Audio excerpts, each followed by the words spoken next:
Unmuted. Okay. Welcome everybody back to session 28A. 28. 28, 28, 29, around there. Um, to the Chronicles of Lorei'an, where today We we pick professional up. up in this bitch. Yeah! Where adventures are had on the high seas, sharks said goodbye to, emotional farewells are had with fish gentlemen, and journeys continue into the deep blue. Supercalifragilisticexpialidocious.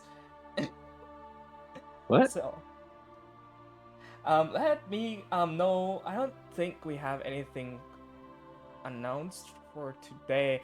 Let's continue working on our character introductions throughout this week and see if we can't get them ready for next week's session. Perhaps I'm always open to discuss after I finish this big chunk of work that I have. And let's throw our ideas around to see what we can write down and discuss. Apart from that, yeah, today should be a relatively easygoing session. I have like, 10 more waves of Sahagins prepared. Nah. Yes, let's get it. Yeah.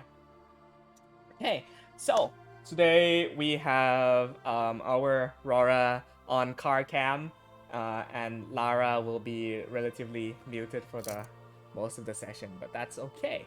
So, last time, Lorei'an Bar, upon rescuing the merfolk captured by the three sea hags at the bottom of a sea cavern in the kelp forest beneath the ocean floor, one day off from the fishing village of Belran, you had ventured and taken these villagers back to their hometown and had come back out to sea on the Ventus Ferrum, the True Wind, with its captain, um, a man by the name of Tiber, no last name given, to hopefully explore and continue to find out more about the mysteries of the ocean's secrets and why there has been such strange activities in sea life, magical and nature related. You had discovered a magic circle similar to the ones that had been used in the blood sacrifice by the Order of the Lorei'an Blades, deep, deep, deep in the oceans of the world sea, within this cavern, and surmise that something had probably gone on here. Uh, Perhaps an opening to a different plane. You got a bunch of new magical items and gear that you have fitted yourselves with. We give them all to the pen. True. You gave overpath to your barbarian, Chardakai. And our Nesarne had a moment on board with an ethereal little girl with long red curly hair, who seemed to have an odd connection with the seas and skies and nature itself.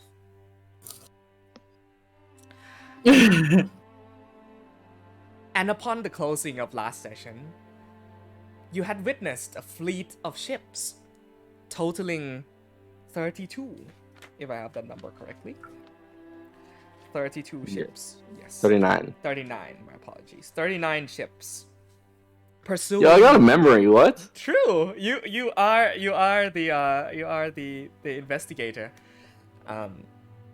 You cite a number of ships, whom the quantity of which fitted the number of ships reported to have been missing from Ryefield, reported to you by Lord Nightcarth.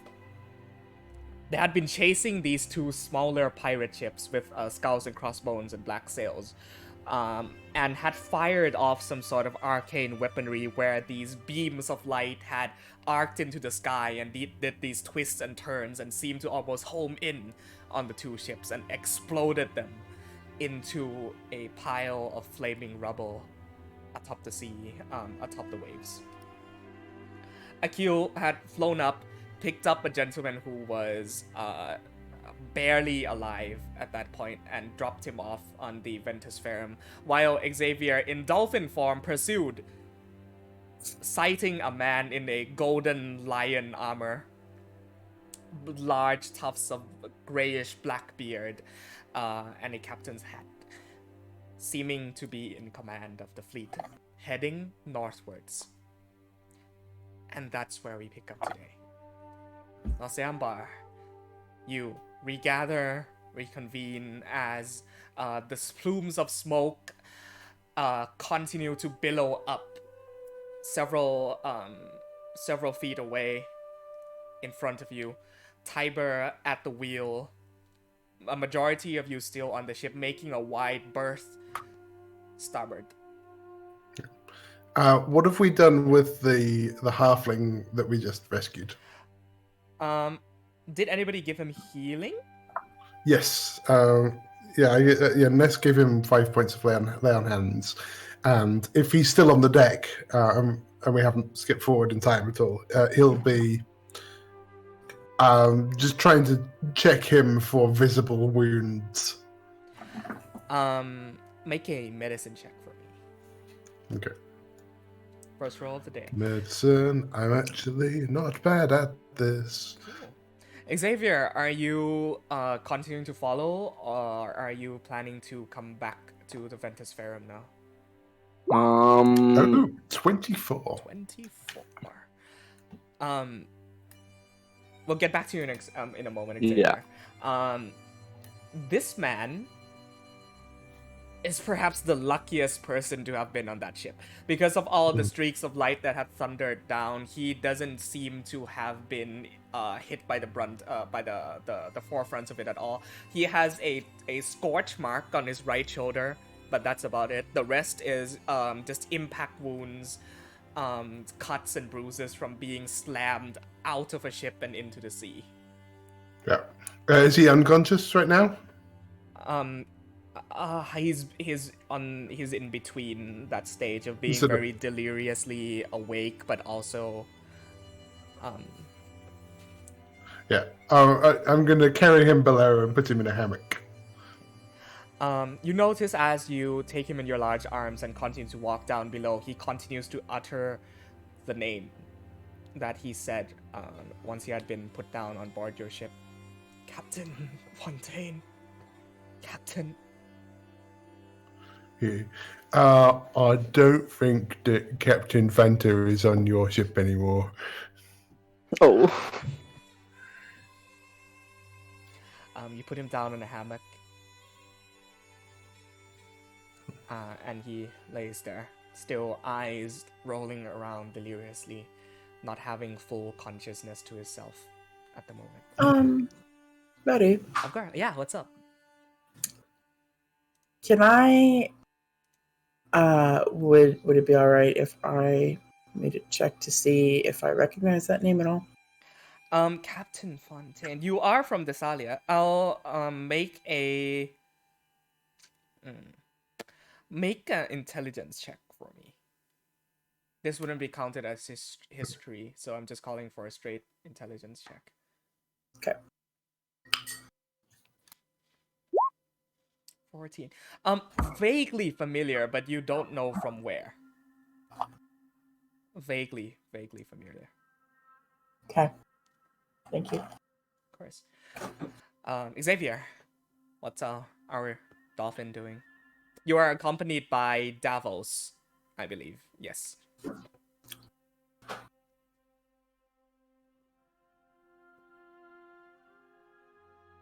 You're muted, Roy. Yes.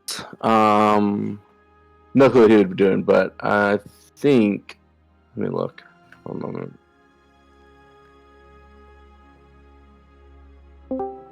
Hi, Laura. We've just started.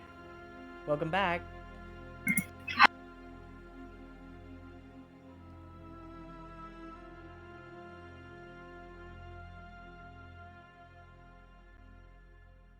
There's not much I can do here. Okay.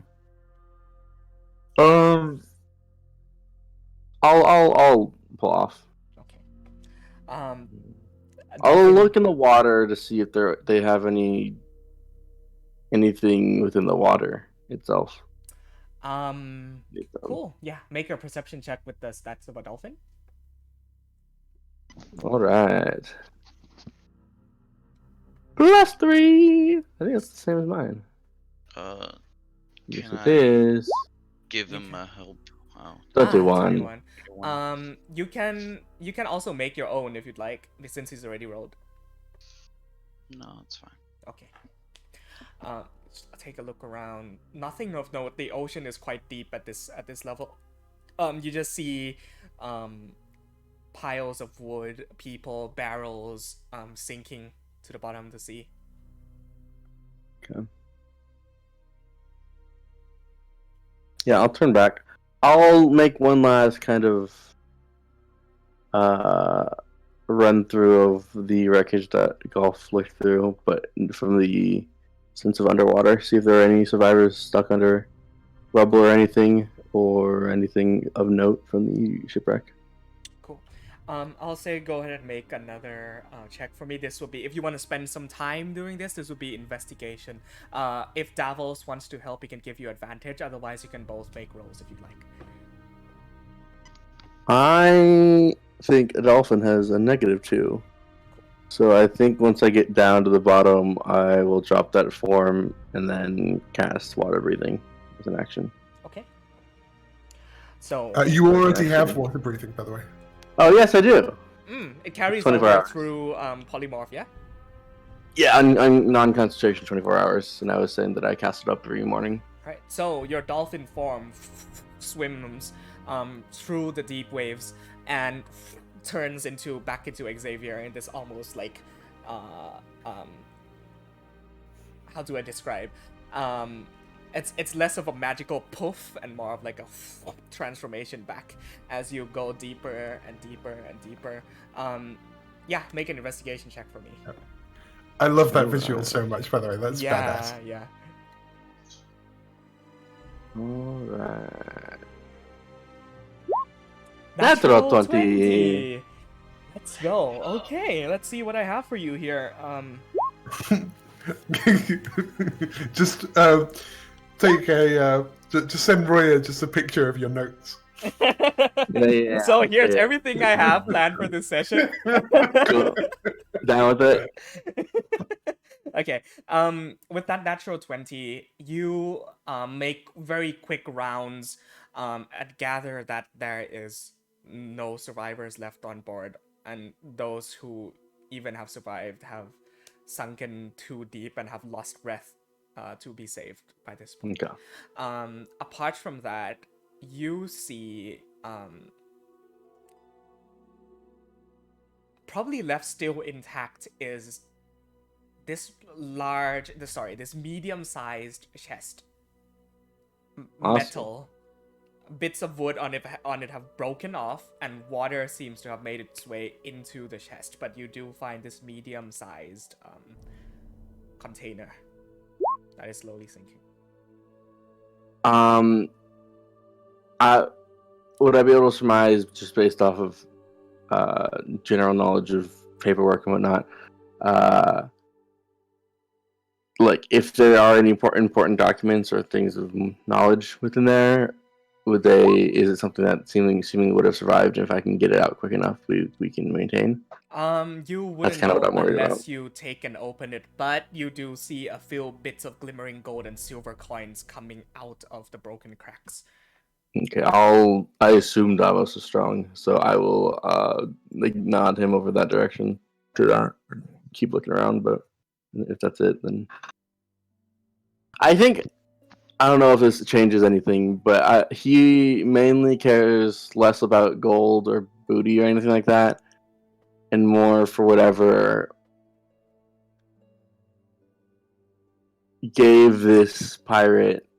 put this pirate on the map of this legion.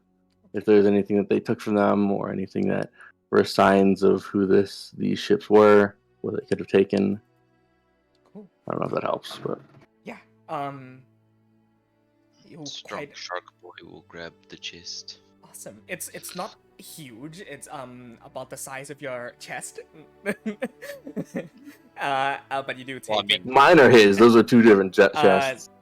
yeah. Davos is huge. That's a pretty big chest. Yeah. Well, true. He is 10 feet tall. No, yeah, 10 feet. Yeah. Yeah, you're 10 feet tall. Yeah. Okay, you swipe this chest and bring it with you back to the Ventus Ferrum, I assume. Mm-hmm. You're what? You all now reconvene on the deck of the Ventus that has taken a wide berth to starboard. All climbed back on board, and you begin the process of drying off and then taking in what has happened. Mhm. I will use a shape water to get the water off of Xavier. Okay, you feel water being dragged out of your very fine ashen clothes and Well, I was gonna say at the same moment he's doing prestidigitation, do the same thing. so you get this weird effect where half of your body is the water is being tugged out and the other half is also being dried off at a slower rate. But so you now have this half kind of damp and the other half completely dry. Oh, thank you. That was. I didn't find any survivors, so that's not good. There's one fellow sleeping it off downstairs. He's a little guy. Okay. He was asking about a Captain Fanta, but I figured that whoever that is probably was on the ship that got blown up. That would check out. Okay.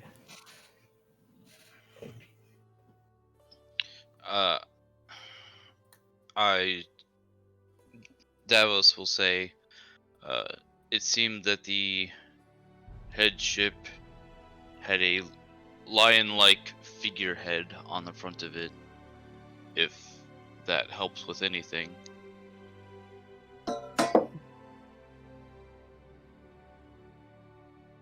I saw him. He didn't see me. At some point, I could technically just speak to him. If you ever just want to pop in and say hi, see how he's doing, who he is. You can just send, like you sending this random ass fucking captain. Yeah. Just like build a relationship. If he's the big bad of the campaign, guys, I can just we build that relationship in early, build a foundation. Yeah. Hi, I'm Xavier Luminaris. I'm a reporter for the Rayfield Chronicle. Yeah. He doesn't have to know my name. 2 weeks later, the minds of Dorcanas go up in flames. Whip. So he's letting him down. Okay. Yeah, what else do you do? Honestly, we'll look at the chest. Other than that, I don't know what else we can do. Okay. So, So, yeah, sorry. no problem. You go. Okay. This very now waterlogged wooden metallic chest you open up to find a bunch of gold on the inside, but also 2 other items of worth. You find this rolled up piece of it's not parchment, looks to be some form of canvas. Rolled up. And next to it you find this emblem. You find this emblem next to it that is made of pure gold, very, very valuable, and depicts the image of a sun rising above the horizon. Is it what depicting a sun on the horizon? An emblem. Emblem, okay. Is it a symbol that anyone would recognize? You can go ahead and make a history check for me. This will be a relatively high DC. I'm gonna lean Can over I and say, assist? Yes, you can. Yes, you can. Yeah, you get advantage on this if Ronax leans in and also appears at it.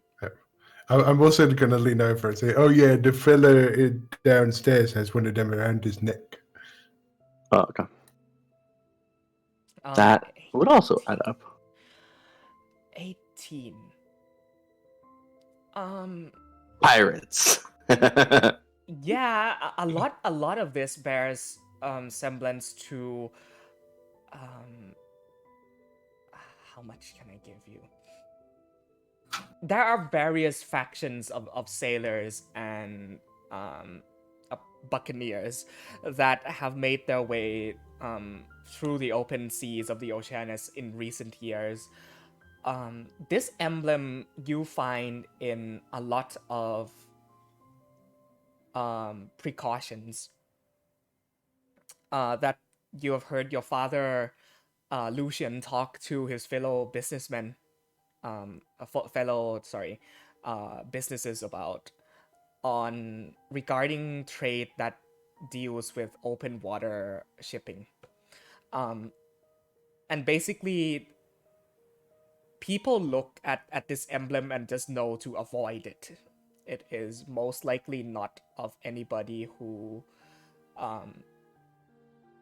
upholds law or any of the sort. All right, it's a good sign when we find people hunting the hunters. Is that a good sign? Are they the good guys or are they the bad? Is everyone just the bad guys? Are we the bad guys? I Are we? don't believe that we are the bad guys. Oh, good, because I was wondering if I was on the wrong boat for a minute. Yeah. Oh, that's close one. No, you are definitely not on the wrong boat. Ness, I don't think you're capable of being not one of the good guys, to be fair.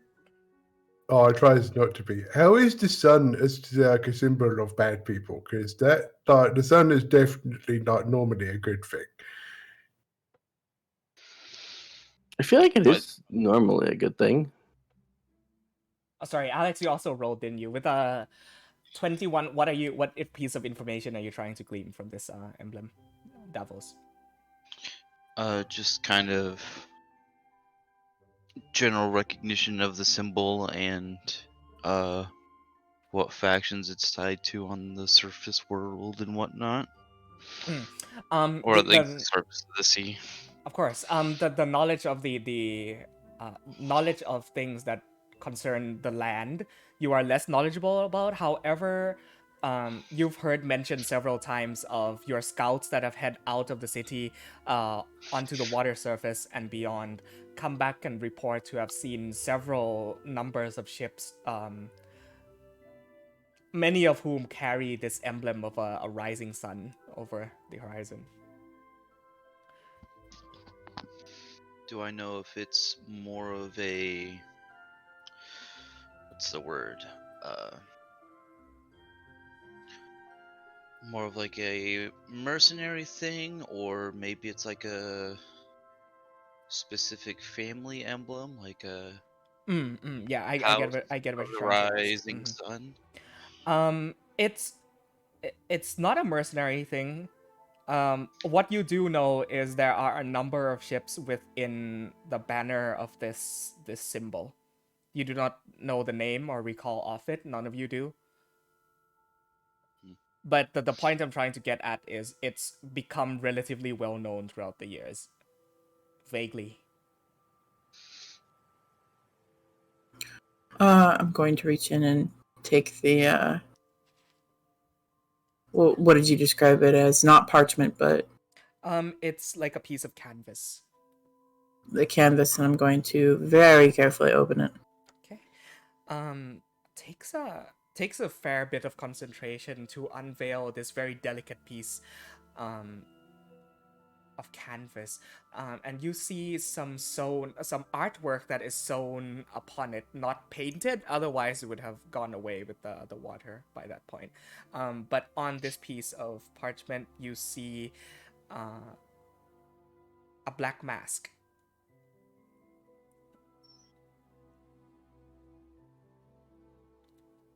And Black man. you also see this very fine print of letters denoting the words. Excuse me. The Emerald sails under the banner of Captain Ezra Fontaine.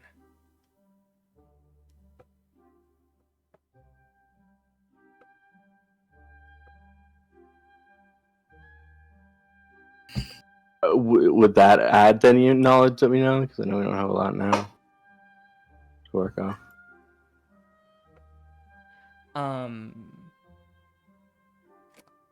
Well, you could probably surmise that the name of the ship that had went down was called the Emerald. Mhm.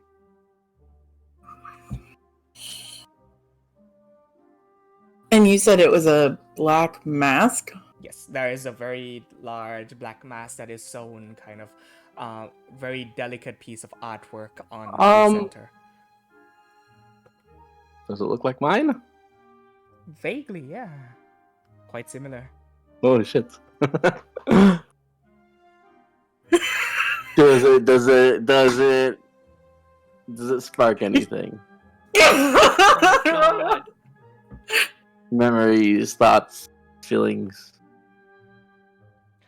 You slowly reach up and touch your own mask with all of the very delicate embroidered symbols and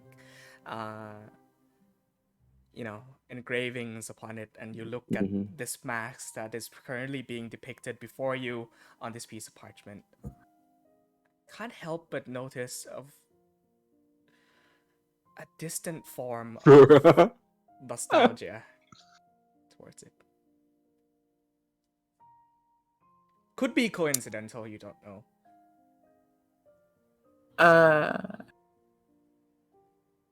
I'm gonna look at Xavier, who I assume is standing next to me. Yeah, I'm just looking over your shoulder. Cool. Cool. This looks familiar to you. I don't know. I mean, it looks like the one on my face. So, as familiar as that could be. It's very interesting. I thought that your mask was just something that you crafted yourself. No, it's not. I've had this. It's part of me. I roll up the canvas and I give it to him. Thank you. That's interesting. You know I have a lot of questions. Specified to this or just a general? Xavier, I assume that means specified to this. yes, that indicates. That's fair. I will refrain. I have about as many. So that's nice. On the same page. Oh, put my big hand on Xavier's shoulder and say, Xavier, if you is a pirate, you can tell us. We none of us will be Oh, good. Wouldn't that be so cool if I was like, ha ha, and then big ship rose out of the sea? Yeah, can you do that? Let me try. A warm breeze blows through, but nothing happens. Slight toot. Is anything happening? Tiber kind of nods and says, No. "Yeah, a lot." I don't think that's in my repertoire. Maybe one day. We'll see. Is there ever a more frustrating moment to be playing this right now? Speaking of Tiber, Yeah? I'm going to walk up to him, and I'm not going to stand in front of him. However, I am going to stand sort of to his side with my hands folded, and I'm just going to say, not terribly quietly, but enough. I'm going to say, do you mind if I ask you something? By all means, Lady Ronax.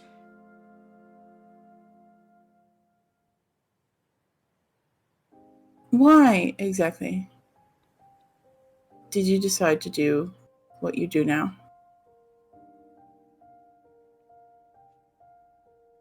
Sort of darts his eyes about, peeks through the straw hat, and looks off. That's a very interesting question. What I do now, you mean as a fisherman out on the coast? I suppose it is a bit of a veil, if we're to be totally honest. Do you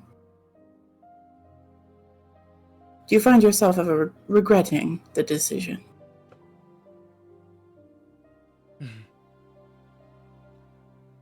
Make a persuasion check. It's not Diego, right? I don't know. I've seen lions in one other place in this world. Just saying. I did think about that. If there is one thing that I regret, Lady Ronax, is that the current life that I hold should not be in the first place. The only thing I regret is that I'm here now while others have passed on. And while my good friends still sail the sea, I am but nothing more than a fisherman on the coast. What I regret is that there are things that I do not yet know about. Things that I've left unfinished, it may seem.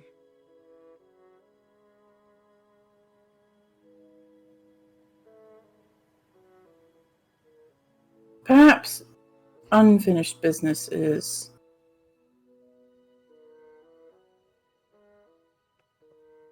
Never mind. I may be speaking out of turn.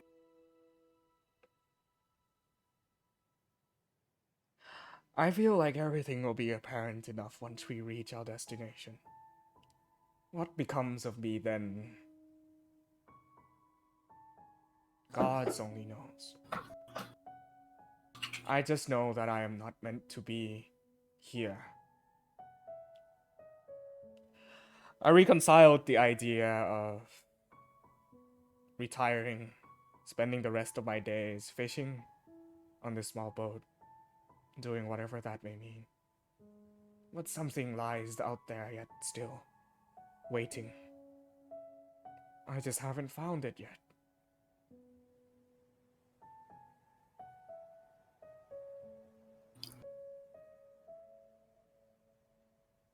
Do you think you're going to? He doesn't respond, but instead looks at the storm clouds ahead. Gives you a very warm, gentle smile.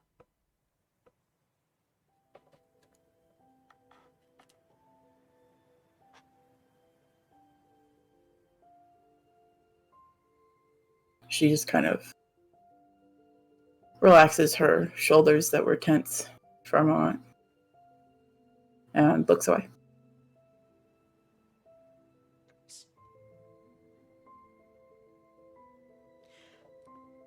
Anyone else would like to do anything? Otherwise, I will progress ahead your journey for some time until perhaps sunset or until anything else significant happens. Of course, Akil, what's up?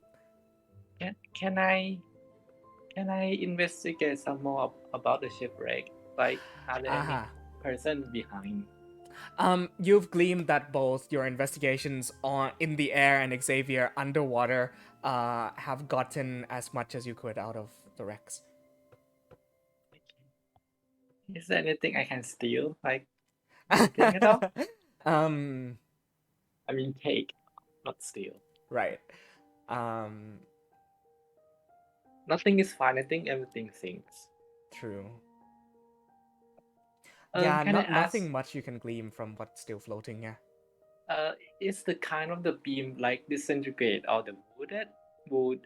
Is some like Oh some yeah, kind of that's something. cannon? Yeah, that's something else I wanted to explain. Thank you for the reminder. Yeah. It almost had cut through the wood, as if there was no resistance at all. You see pieces of the ship that are floating. The hull has this massive hole in it, like a cheese wood, like a piece of cheese wood, and just cuts through the entire thing like butter, and just there's this now massive hole that is atop this massive piece of wood that is still floating.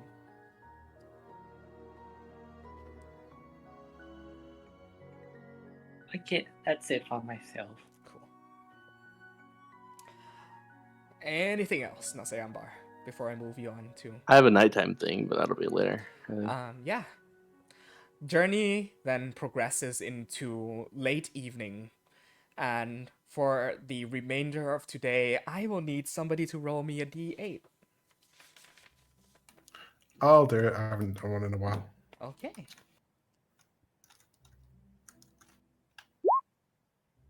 6. 6. Cool. Uh-huh.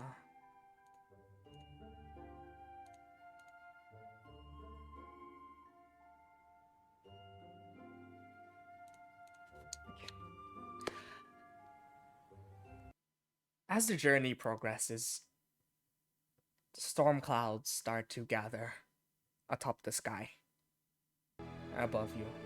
Whoops, that's loud. I'm sorry. Storm clouds start to gather atop the sky, and these rolling waves of thunder start to spark up the distant horizon. Starts to become windy.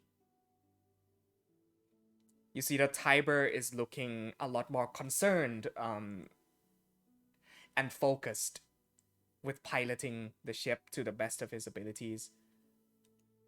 Keeping things not from the strong gusts of wind that blow inwards, almost knock things over on board as he tugs and pulls at ropes, trying to keep things steady.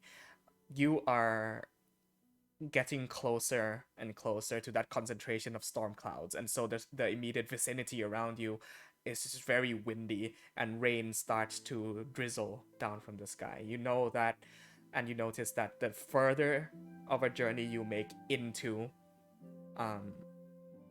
this part of the ocean, the more heavy the storm is going to be.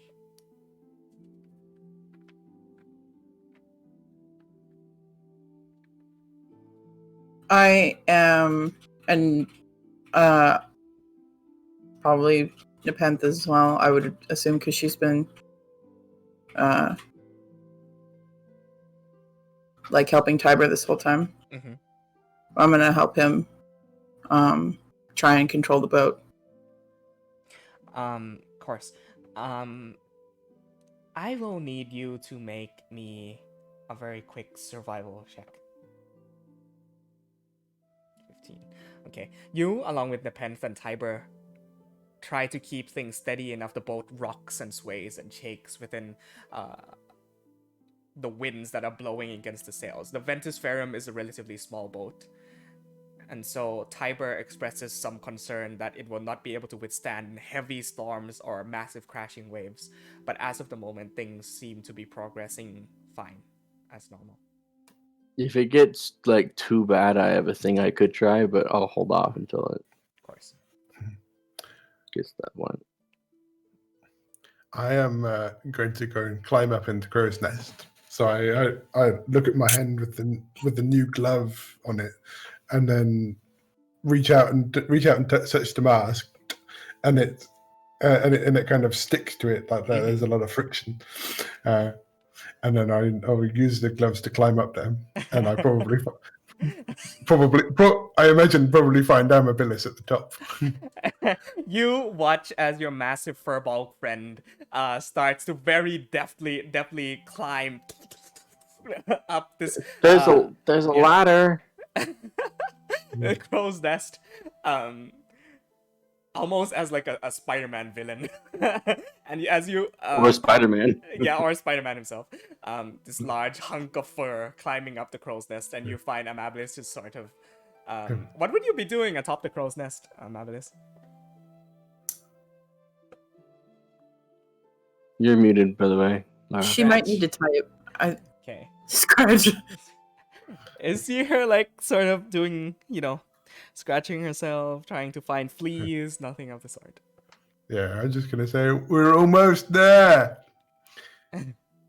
Wind's getting stronger, and I'm going to stand and look into the eye of the storm. Make a perception check for me. Okay. As the boat rocks and you are at its highest point, you feel this massive sway that comes with being clutching onto the crow's nest, that it makes you, in all honesty, very, very queasy. You do not see much. Near 8. Okay.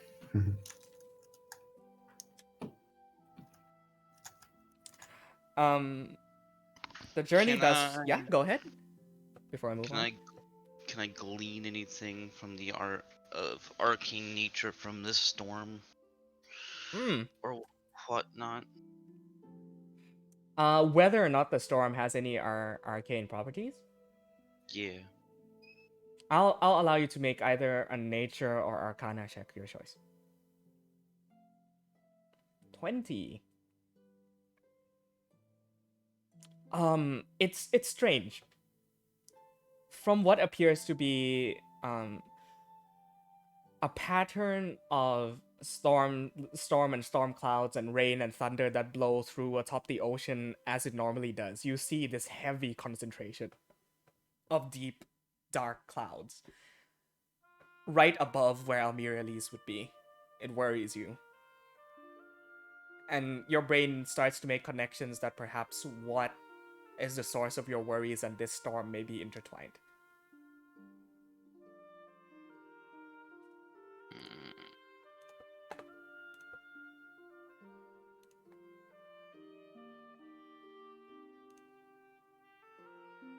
How far out are we from those big bed storm clouds, would you say? Still quite far away, and like even to this, maybe 1 or 2 more days travel and you would be in the thick of it. But the effects of which this concentration of clouds has spread out this far away leads you to believe that it is very, very problematic and will not go away anytime soon.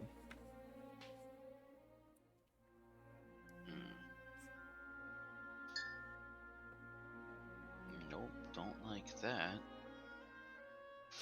You also see that, like, vaguely in the distant horizon, where the clouds are concentrated in this deep, dark gray, there are streaks of lightning blue that streaks up from the clouds. I'm gonna look to my party members and be like, that is not a natural storm. I don't know exactly what it is, but I know it's not natural. Yeah, I kind of presume from the giant ancient wind demon dragon creature. That felt like that was unnatural. Then again, dragons exist, and those are technically natural. So, like, really, what's natural? We can safely assume that it is not. I've been at the mercy of this storm before, and can confirm that it is created by another creature.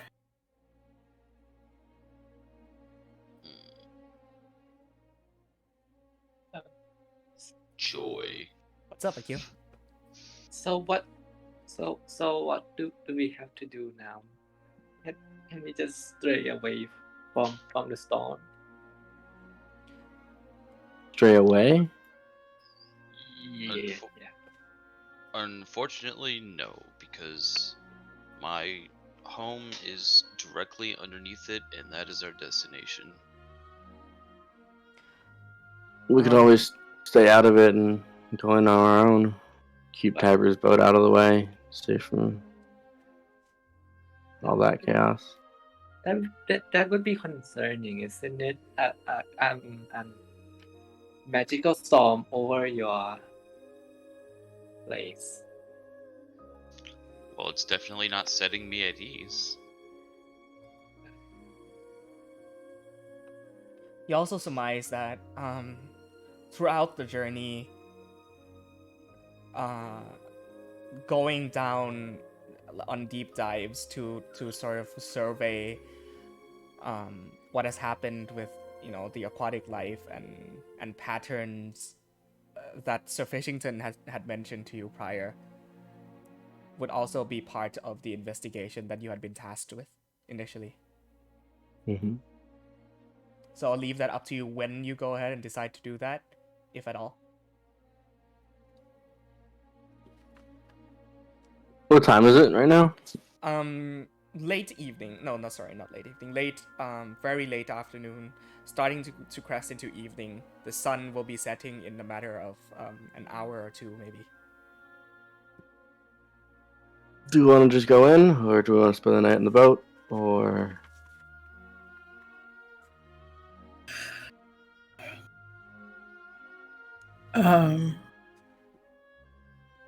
I think we should probably wait till morning.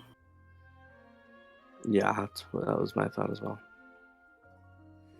You also see Tiber says,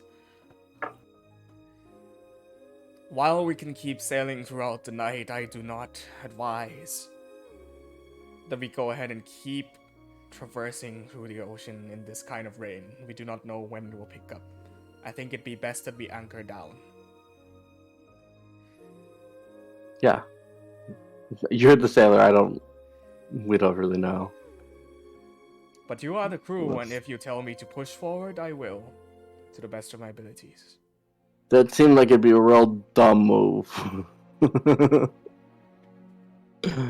So, I think that sounds good. Alright. Let's see how much further we can go before the sun sets, and then we'll anchor down. And see if your big furry friend here can make us some dinner, eh?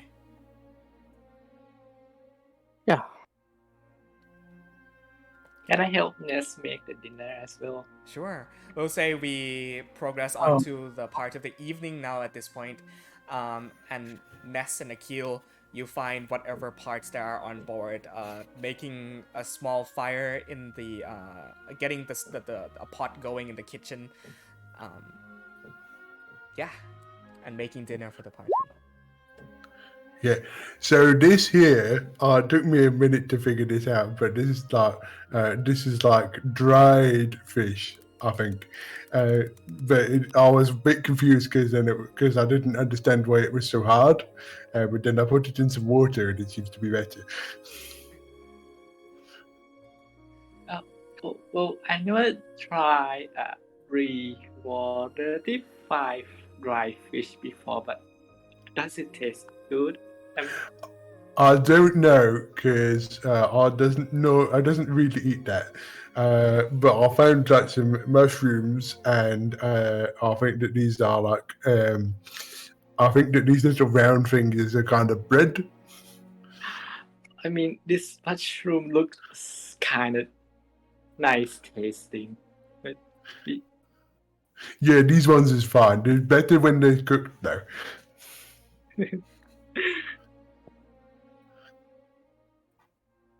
Yeah. Anyway, I'll give these to you. You get that pan good and hot, and then to fry them up. okay. I'll try my best. I can't help with shopping as well. I'm going to Nice. go and look in here to see if there's any good herbs. Well, You look around, you find like various assortments of very heavily dusty, dried rosemary, thyme, Yeah, salt and pepper. You know, the very Yeah. simple stuff. yeah. Yeah, I think we could probably use these. are you sure? I mean, looks kind of old. Yeah, no, these will be fine. Okay. I think that when you was at sea, you had to make this stuff last probably, because it's a long way from where anything grows, right? Oh yeah, I never thought about it. I never been to the sea before. Okay. Okay. We cut back onto the deck of the ship where Amabilis sits with a fishing pole fashioned from a piece of twig, the hardest one she can find, with a rope with a string attached to it.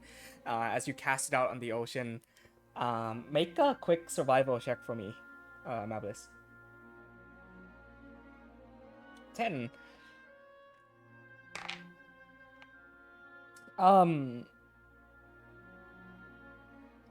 Nah, nothing catches on.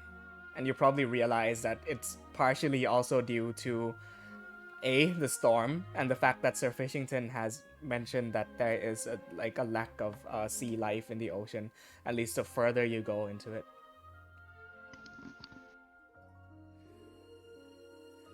I made a roll there to see if you were lucky, but unfortunately not.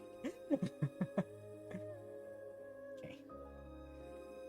Alright, the sun now sets. And though slightly cloudy, the rain drizzles onto the deck of the ship. A lot of you find comfort beneath the decks in, once again, hammocks. The one bunk bed that is below decks. The rest of you sleep on pieces of tarp and mats and sleeping bags on the floor, to a very incredibly rocky, violent ship deck. I'd be staying up to help Tiber control the ship. Okay. You do your best to not quite anchor down for the night, but keep a steady pace through a very watchful eye throughout the night. Where the rain comes down, you are drenched in rain. And the three of you, I assume the Penth as well, do your best to try and keep the ship stable throughout the night. You take turns going on shifts, going to bed. Xavier, you wanted to do something?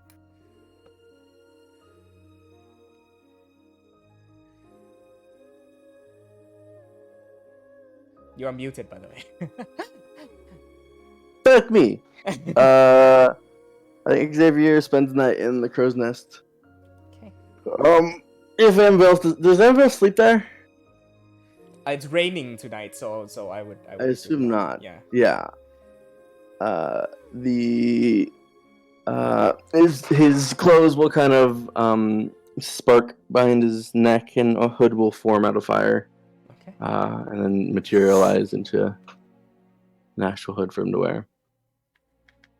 And he spends the night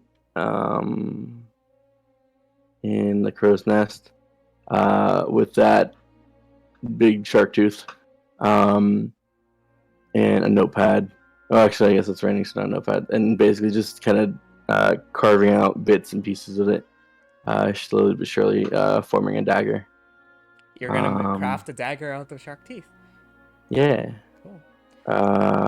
Or maybe like kind of closer to one of those Qatar weapons, Qatar, where yeah. it's like yeah, where I it's like gotcha. the long serrated blade with like kind of a handle on it that you like use it to punch. Cool. Um, What kind of tools do you have to aid yourself in this? You I are have without proper smith setup. and calligraphers, so Smith's is the closest thing I have. I will say that there is a workspace that Ronax has set aside below decks if you want to use it there.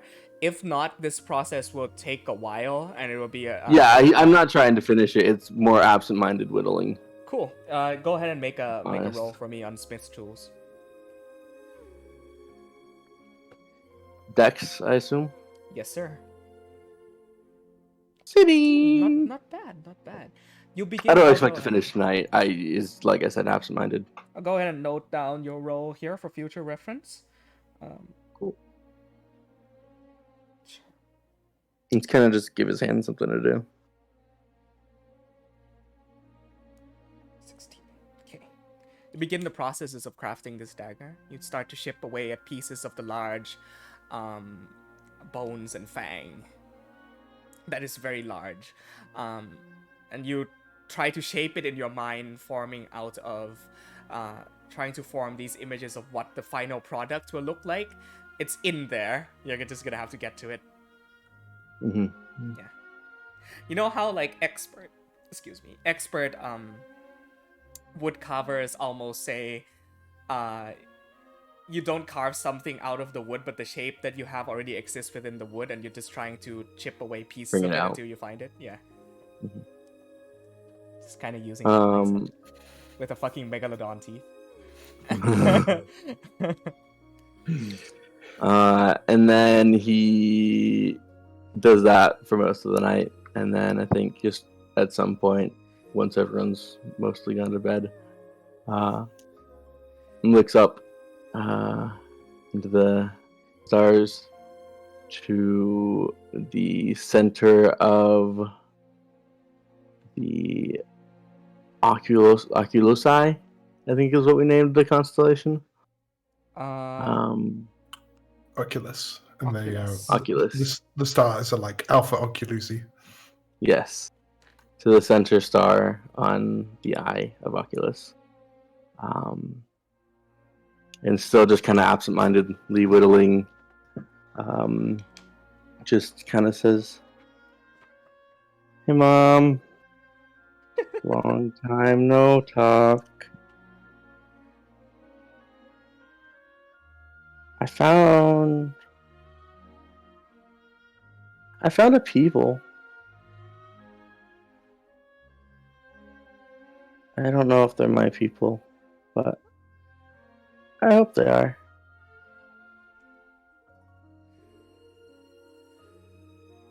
I always assumed that you never found a people until you found Dad, but it's okay if you had a people before us. That's fine.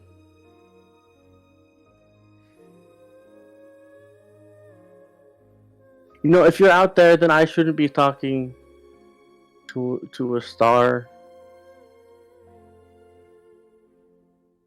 I don't think I should be. That doesn't seem right.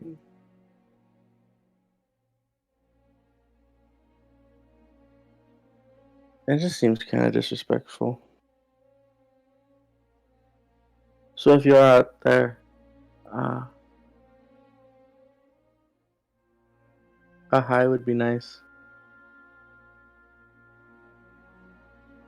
Feel this tongue just lick across the side of your face as Images like crawls up with his Hi, buddy. shadowy triple jointed limbs and comes up onto your shoulder. Hi, buddy. What? What? he has a pet mimic that can shapeshift. Mm-hmm. Oh, It can also sprout arms and legs. He's a good boy. okay. Yeah.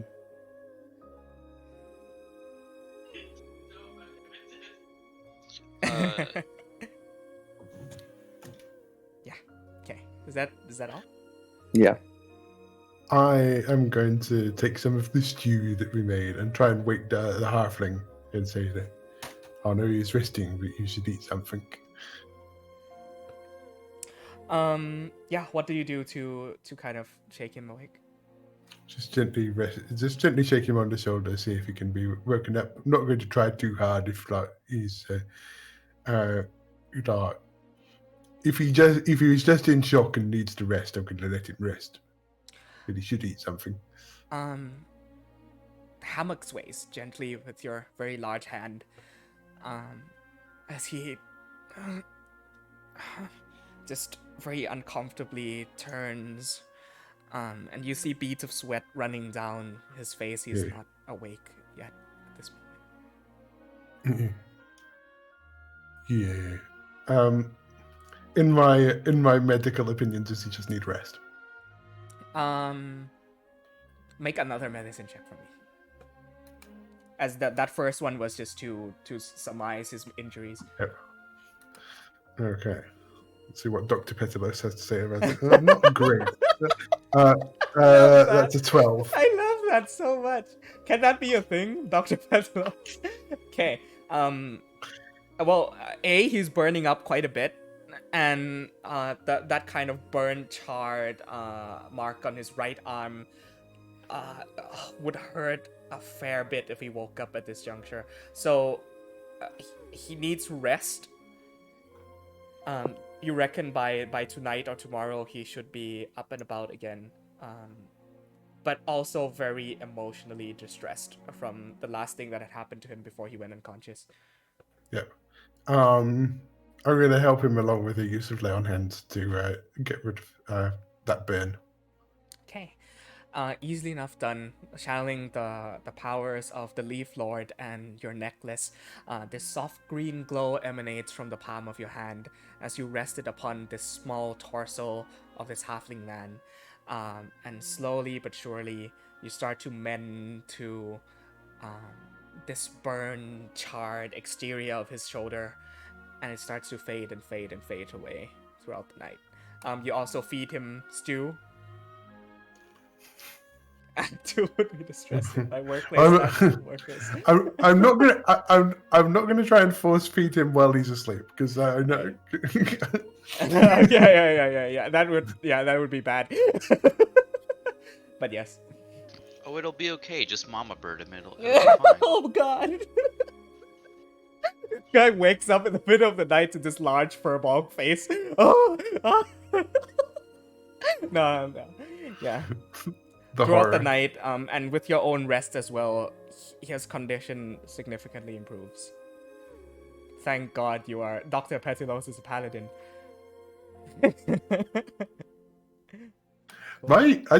Medicine is my second best skill, actually.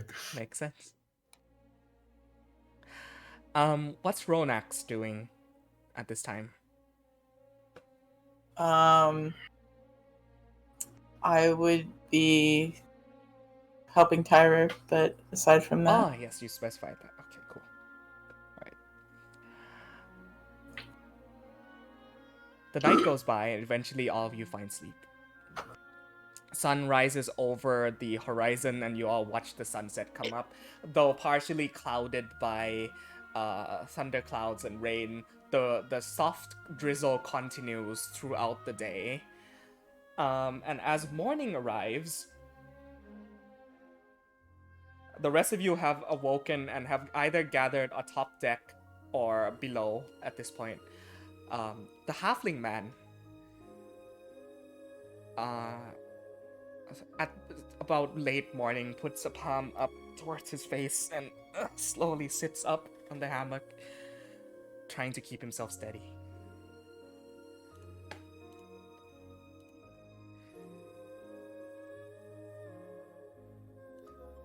Hi. Hope you slept all right. Who is there below decks with him? Oh, not me. You could be there as well. Yeah. I was gonna say I'm sitting at the desk, probably tinkering. God damn it. Who else wants to be below deck at this juncture? I already Ness will said be there. Xavier's up top, so he Okay. down there. This is morning now, so you can be there if you want. I'm gonna be like, when he wakes up, I'm gonna be like, hey, just some soothing words. Okay. Amabilis, Akil, are you there as well? Davos? I would like to be above deck because I kind of get seasick a little bit Cool. still. Awesome.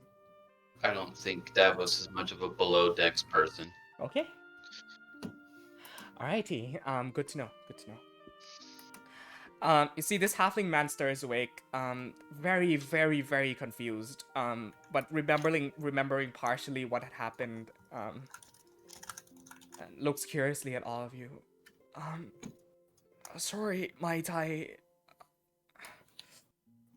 Where am I? Yeah, you're not on your ship anymore.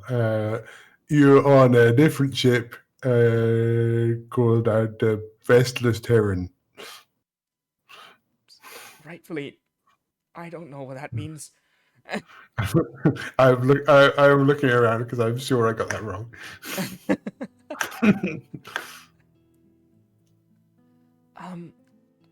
What? I remember last we were sailing out of Black Hill, about a week or two into our journey, and we saw this fleet of ships out towards the east. We did not approach them, but as soon as one of them must have seen us approaching, the entire fleet started coming towards us, and so we started running. God, it must have been so many hours of fleeing until they eventually caught up. Did anyone else make it out at all? I don't think they did. I look over at Akil. You saw the wreckage better than we did. Like, what was? Did you see anyone else? Akio is above, I think, at this time. Oh, okay. Yeah, Okay. I'm above. Okay. I think the only two people below deck are us. And Amabilis is coming down as well at this time. Says, my apologies. My name's Efi. Efi Quickpalm. I serve on the Emerald under the Horizon Alliance.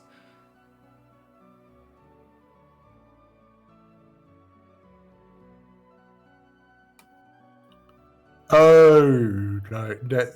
Is that the thing with the sun? Alright.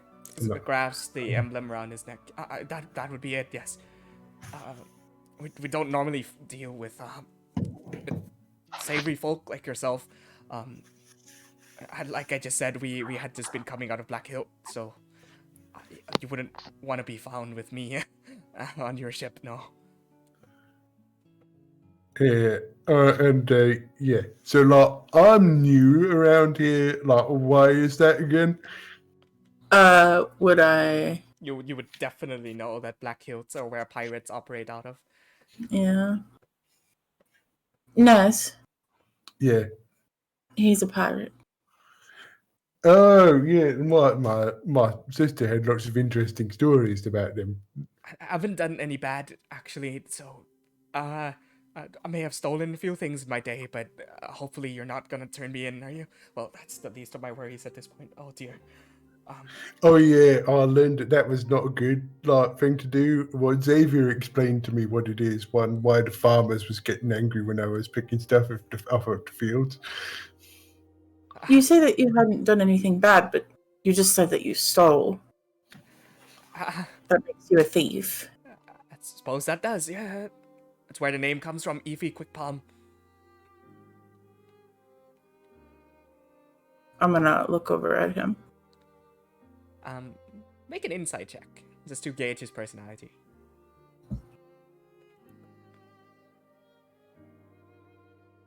15.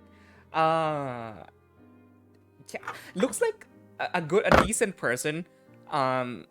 Doesn't seem like the type to hurt people, but as his name and personality suggest, he is a very skittish, quick kind of person, and his this sort of character would serve well, like swiping things or taking things that belong to other people. I'm going to give him a look of disapproval, but say nothing else. I can definitely see that none of you are with the with Black Hilt. So if you would the next time, of course, I am under your mercy and command. Reach land, I would be more than happy to leap off and be on my way.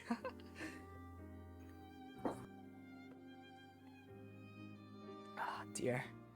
Dear. We're not anywhere near Desalia by chance, are we? Unfortunately, no. Ah, dear. What do I do? Oh, I need to Did you report know- back. I thought you was from the Black Hill place. Like looks like kind of with a curious one eyebrow raised at the rest of you. Where are all of you from, if I may ask?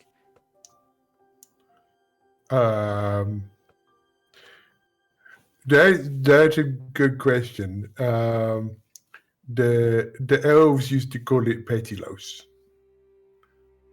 I've never heard of that place. Must be quite far Yeah. east. No, sorry, must be quite far west. Willows Creek. Ah, fancy scholar folk up north, I see. Nothing to do with me, I'm afraid. Conduct my own businesses down south. Yeah. Who was the people with all of the ships that blew up your ship? Was not able to catch a glimpse of them. They didn't have any flags or symbols, or quite strange Yeah. for a fleet of ships that large to be sailing in the ocean without any. Yeah. Xavier said that they had a lion. A lion. Except that doesn't really make sense, does it? I think Xavier walks in at that point. Yes. The both of you. Morning. Amabilis and Xavier come down below decks. It was a Leonin. That's different. It's take a lion and put it on two legs and make it a person. How do I do that? Okay. Imagine me, but there's a Yeah. lion head where my head is. Oh, Well, yeah. actually, I take that back. Imagine the pants. She's bigger. But there's a lion head where her head is. And where her hands are, there are lion paws, but they have thumbs. Okay, I've done it. Okay, yeah, that's it. Right. Yeah, there was one of them. He looks like worriedly a bit left and right. Hi, stranger. Quick. Hello, Evie Quick Palm. I believe I may know the person you're talking about. Ooh. How much do you know of the current conflict going down in the southern seas around Black Hill? Not a lot. Partway through that sentence, he catches a glance at Amabilis and says, "Oh, dear, you must be from Serasil as well. Glad to see your friendly face." But he also catches a glimpse of the emblem that Amabilis had sewn onto her cape.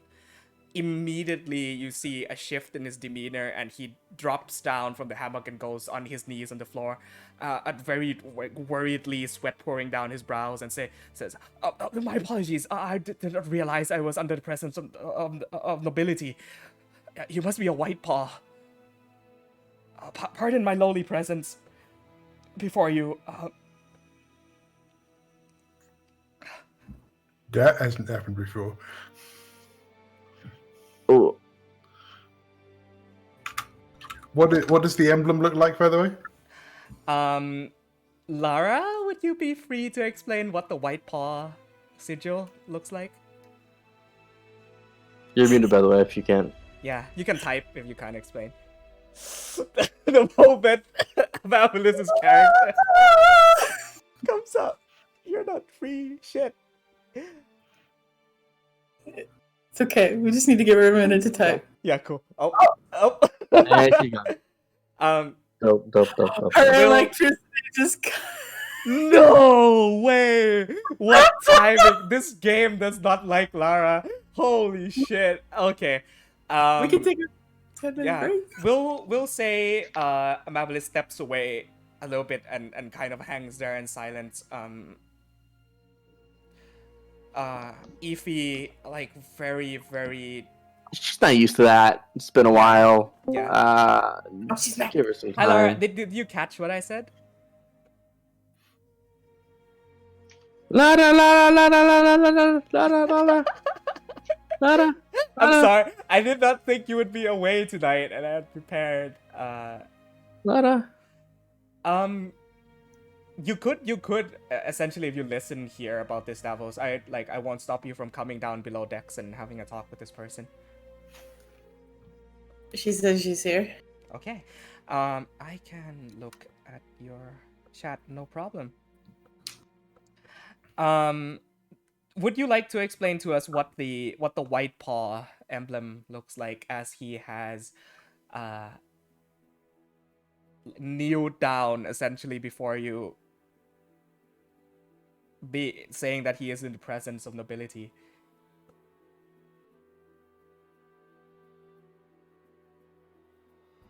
The white paw, yes.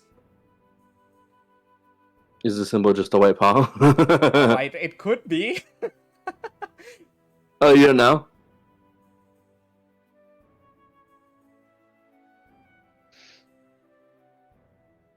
Certainly hope you're not one of the knights. That would not do well for me, in the least. What are the knights?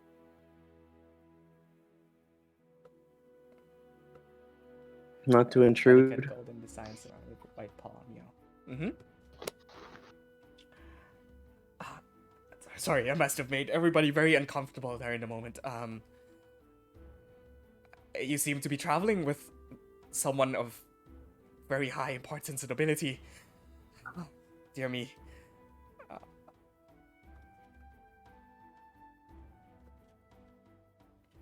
You do not know this person in particular, but the way that dynamics work back at home, in Serasil, the Felis are very highly regarded and respected in society, especially those of the White Paw that you are from. And the Order of Knights in which the Felis serve is known for taking in criminals such as this man. And if he was back at home, he would be put behind bars very fast. In Serasil.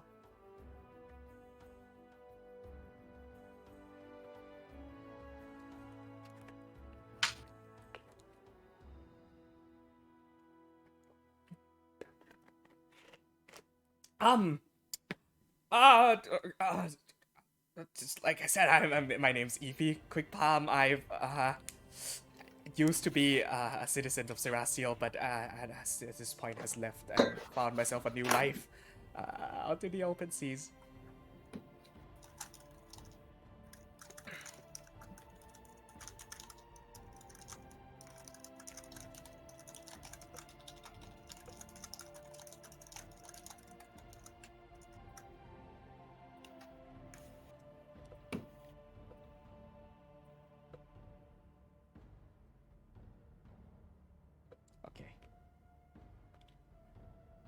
Mablis quickly takes his arm, pulls him into a corner, whispers, "Wait, what? How did you get out?"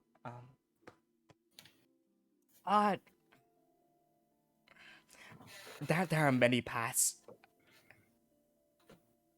out from the capital, but being as faster myself, managed to escape the borders. I am sure being one of that form of nobility and significance you would know. Not that the White Paws had any real problem with coming out of the nation, but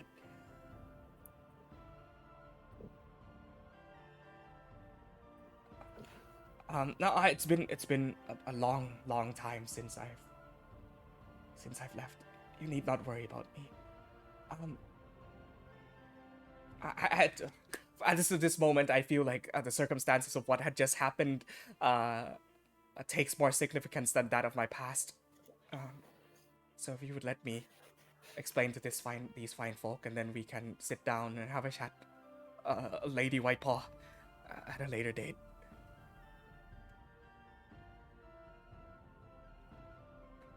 He breaks away from that and comes back and faces the rest of you.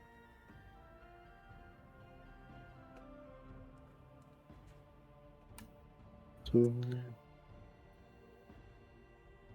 you. What can you tell us about these people that tore your ship asunder? Regarding the lion figure that you had mentioned, I believe him to be Captain Cabal, of a faction of pirates also out of Black Hilt, directly in opposition with our alliance. He's part of the Naga's Eye, if you've heard of it. Have we heard of this one? I assume not. Make a history check. We've heard of literally nothing. At the mention of him being a at the mention of him being a pirate, Ronax kind of stands up abruptly. Pirate? Did you say that he's a pirate? I thought we'd already. The man who was captaining ships. Yeah. Yes. Captain Cabal. I feel like that lines up with everything we've been told. His ship, the Pride's Roar, was recently downed by cannon fire by our Captain Fontaine. A particular quartermaster of hers, a man by the name of Titus, made sure to see that none of his crew escaped, but it would seem that he is still alive and about and has found himself a new fleet.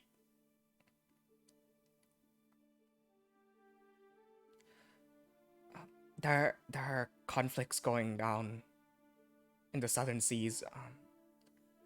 Our ship sailed with the Horizon Alliance underneath Captain Ezra Fontaine and the Black Mask, along with a variety of other captains that are within the Alliance itself. And Cabal,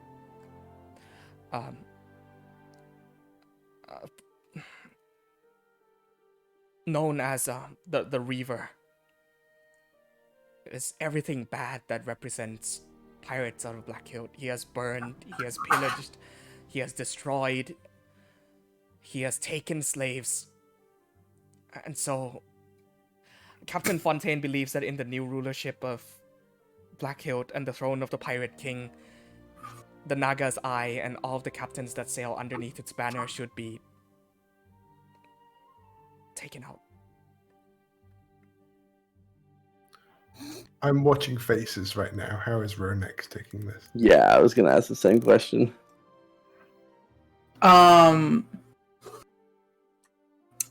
She's breathing fire out of her nose. Okay.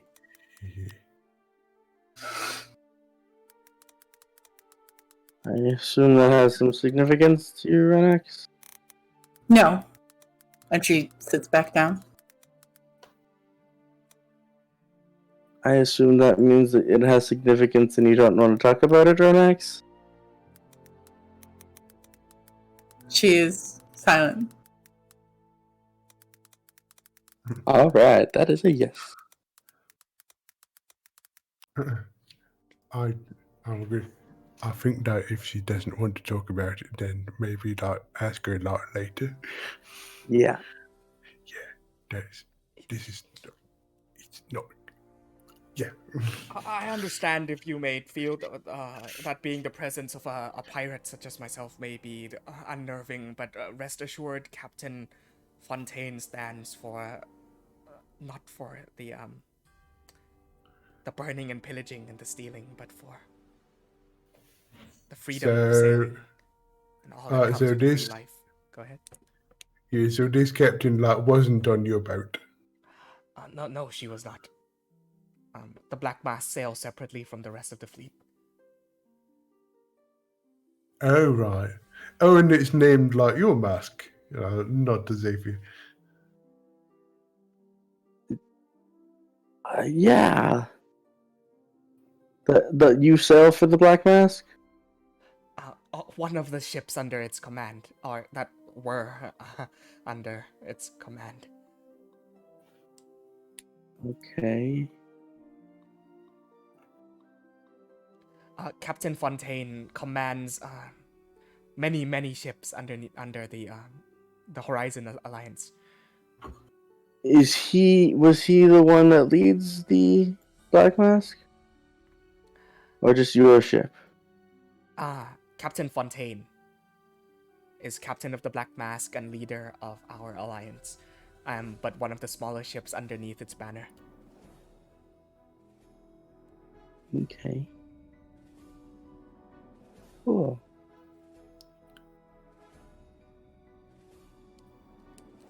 So Xavier looks disappointed.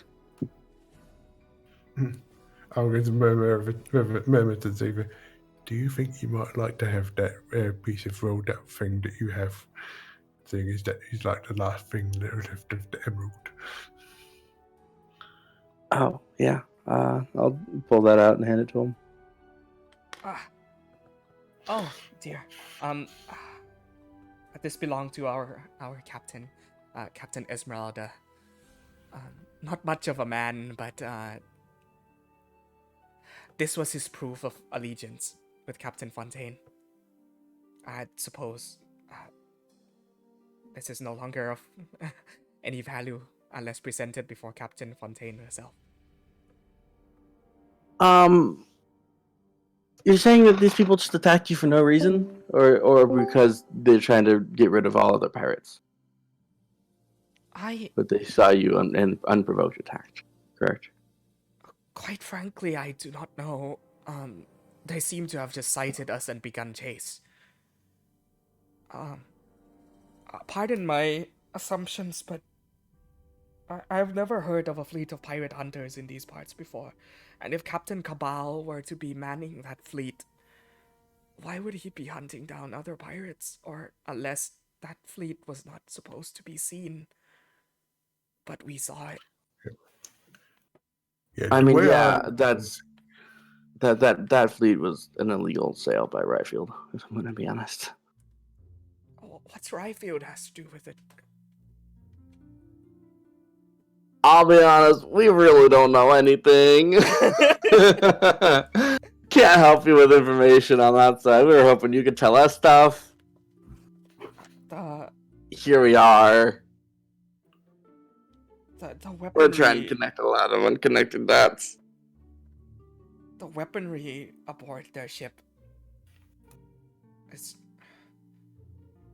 surprisingly one that we've never seen used before and had struck us by surprise. Actually, I just realized I forgot that I got intimate looks at those designs. You did? You did. The rest of the designs we gave in. Yeah. Okay, I forgot Pretty, that pretty I spot was on. able Yeah. to. So, You even have copies of it. I don't. You did. You did. In the RP, you had used what is Oh it? yeah, Instinct. I would assume Ronax has those. Yeah. To be honest.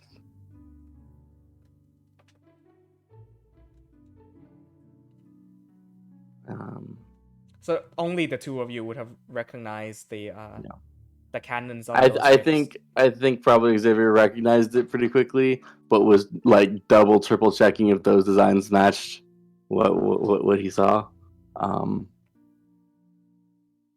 in his head. If I might ask, where Strange is magic. your next destination? Under the water, so you're gonna have to stay here with our beloved friend. You're going will. under the Yeah. water. Yeah. You want to come with? You can don't come with if you want. Not the whole boat, though. The boat stays here, and we goes Oh, under thank the water. goodness. Okay. Not. Don't know if I'll be much of use there. I'm more of a quick palms. You can come with if you like. We're going to a secret underwater city. That sounds like it has some valuables down under. All right, maybe not. If it's a secret, should you be telling him about it? Oh, I assure you, I'm very good at sneaking through spaces and acquiring things. My specialty. I don't believe that we should be taking this pirate with us anywhere. I don't know if it is the judgment behind that statement.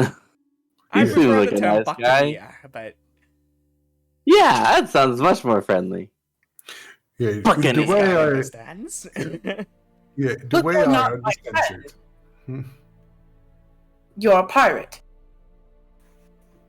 You steal things. Suppose I am. That's simply the nature of it. Ness, you were saying something? Yeah, the way I understand it, there's the good pirates, and then there's the bad pirates, and the lion guy is one of the bad pirates, and he's Yes. one of the good pirates. I think we got a good pirate. Does anyone have any pomade? Mine seems to have sunken along with the emerald. I cannot stand my hair being, and you see, he has like this.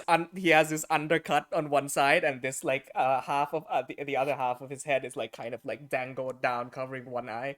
He probably like fashions it up real nice. Has been sold.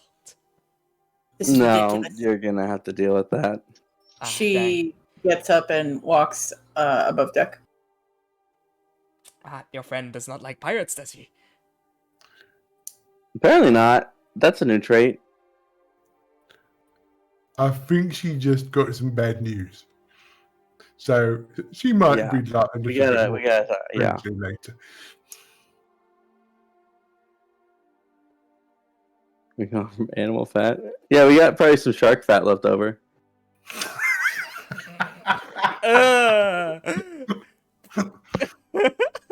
It's kind of rotten if you're okay with that, but I shall keep my hair drenched and soggy, no problem.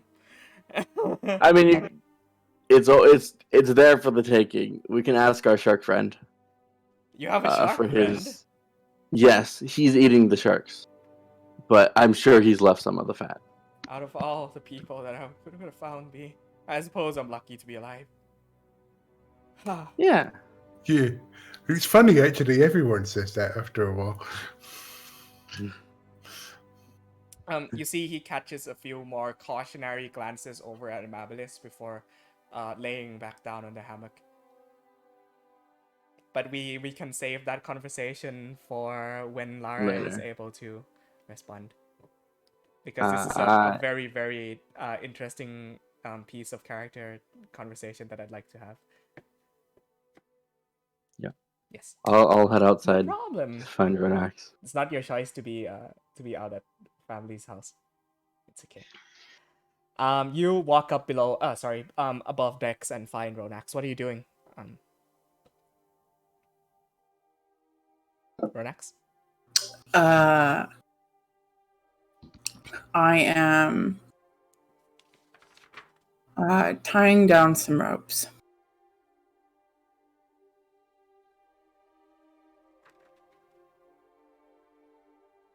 So,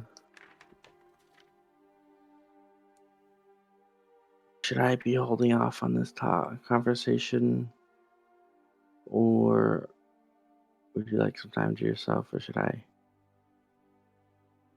start now? I'm not very good at this part, but Sorry. You already know, so I suppose it doesn't matter. yeah.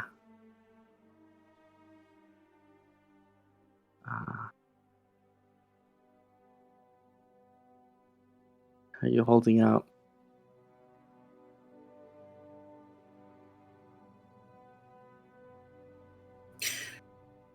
The decisions of my master are not mine. Don't know what he intended to do with that. But I trust him, even if I don't like the outcome.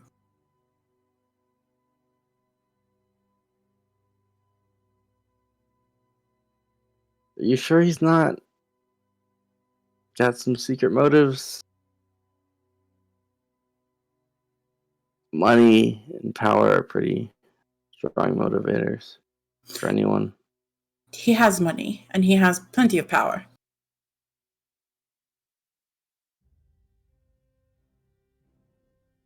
I think a lot of people don't seem to find enough with those two, no matter how much they have. He's a kind man. I have never known him to not be such.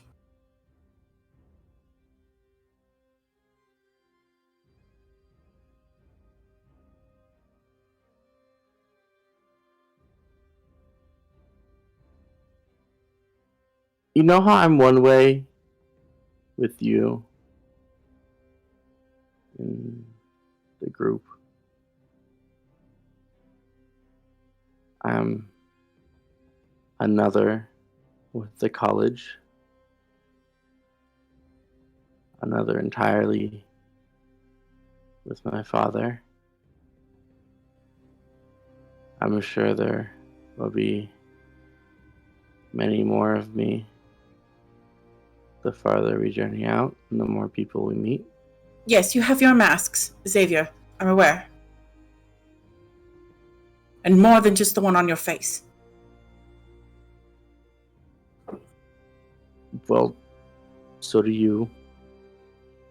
So, well, I don't think Ness does. Ness is pretty straightforward. But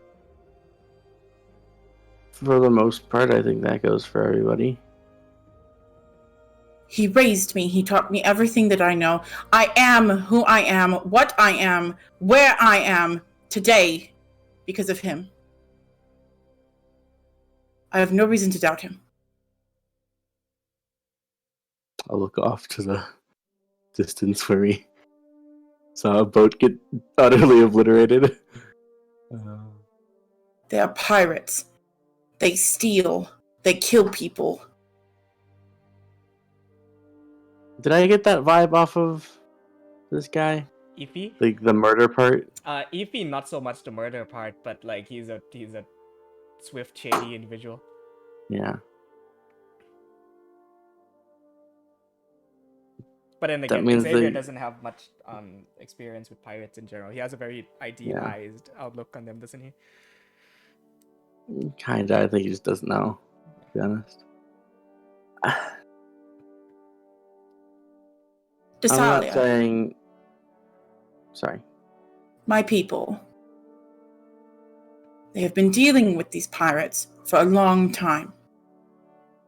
And if my master has so much as to seek another to fulfill the duty of dealing with them,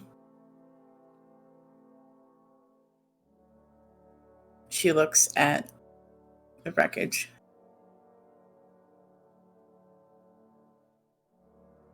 I'm only one person, and I cannot do very much, aside from what I have already done. It is done, Savior.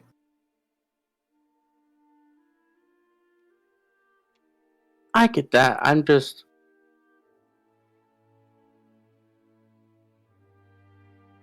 You seem like you needed someone to talk to.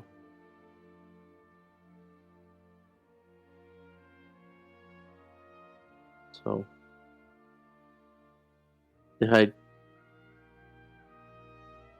If that's true, I'm here.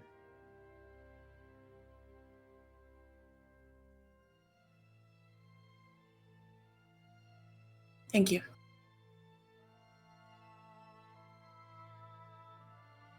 I don't trust that man downstairs. We have saved him, and we need to ensure that while we are gone, that he cannot do any harm to Tiber or the ship. He's not somebody that we can trust. I think Tiber can handle himself. I also think he needs the ship. But we'll do what we have to.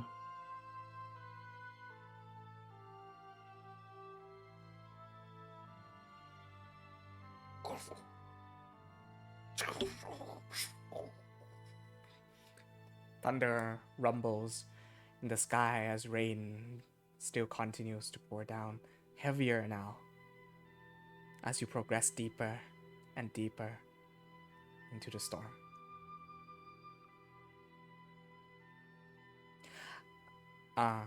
Recounting on decisions made and how the two of you basically had spent nights together looking at the thing that had happened to you before your eyes on paper, watching that paper be handed off,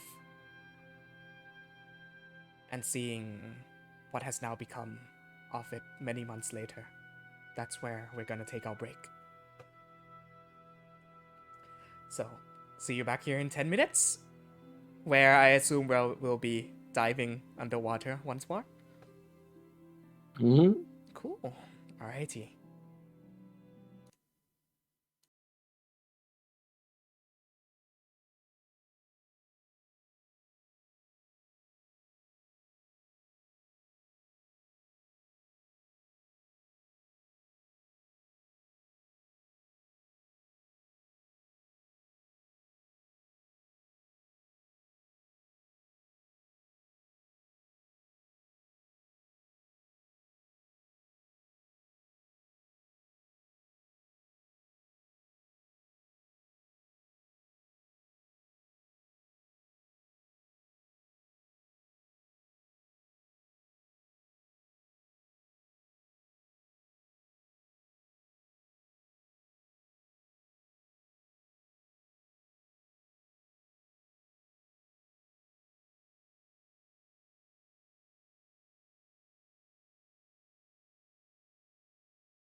Okay.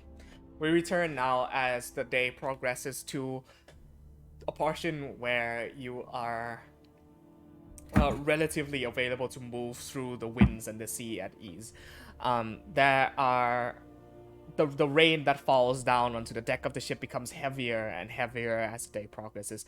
Tiber does not seem to have any problem at the moment progressing through, though there is an immense focus and concentration about him, and he doesn't even notice you approach to talk, if at all.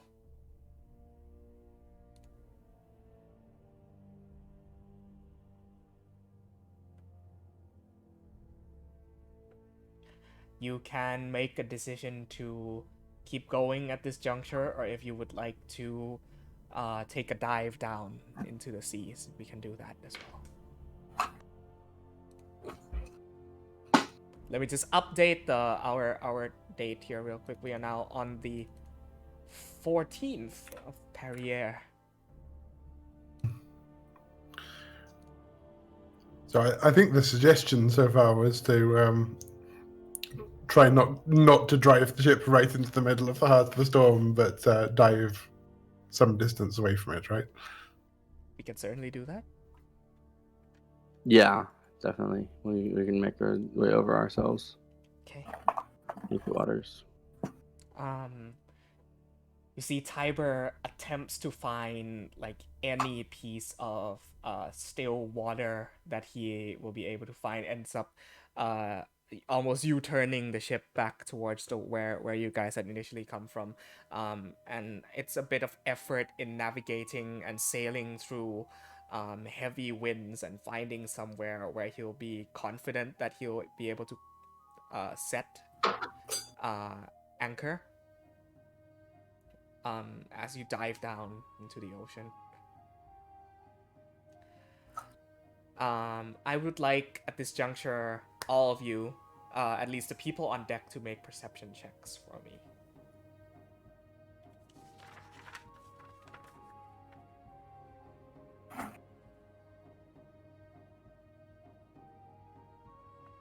$10, 18. It's a den.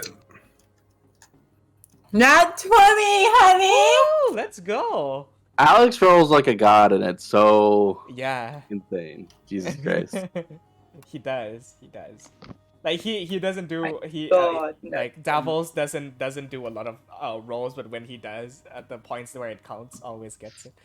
Akil, you do a flight around and you see the same thing that Davos immediately points out to you as he looks out through the winds and clouds. You spot this almost weirdly shaped top, a roof almost, that is peeking out of the ocean's waves as it's the waves itself very heavily crashing against it. You see like all sorts of moss and barnacles and almost traces of coral begin to form at this at the tip and edges of this peak that escapes the water.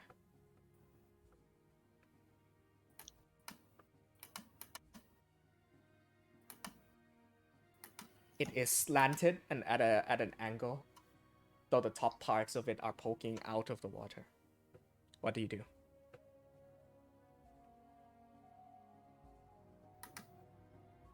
Ah! she's just Hey, here. Rora. Hello. Hi. Bro, I like your hair today. It's different. I'm sorry, what was it poking out of the water? You see almost the tip of a building. Which building is Building? that to you? This is not one of the buildings that is part of your city, Davos. It's Are you it's guys in the almost water or out of it? out of the water. You see poking out of the water is the top of a building, essentially, which is very strange because the ocean would be very, very, very Deep. Yeah. It is still. It is not afloat. It is fixed. Where it is. Is that supposed to be that way, Davos? Devils, in fact, you recognize that this may be part of the ruins that lie on the outskirts of Amiralis. Okay. Davos says, my city is beyond that peak. That is more along the lines of outskirt of our city rather than the city itself. So we are close. But we still have a ways to go. See, Tiber says, I could probably anchor down there if you want to take a dive down and look at the things underneath if you want. Odd. Never seen something like that out in the open before. Anchoring that tower will be acceptable. Alright. You can also take shelter in the tip of the tower if you like. It is dry within. He turns his ship towards the peak of the tower itself, makes its way in. You see this very large arc, almost, that appears almost at the top of the tower, escapes from the water itself. That provides a comfortable place for the ship to go beneath and underneath the roof of the tower. Provides its safety from the rain and winds, and as Tiber anchors down in this very strange, out of place tower. It's massive, enough to where one of the arches on the side of the tower is enough to fit a ship inside. You're currently underneath the roof of the peak of this tower. Underneath its shadows.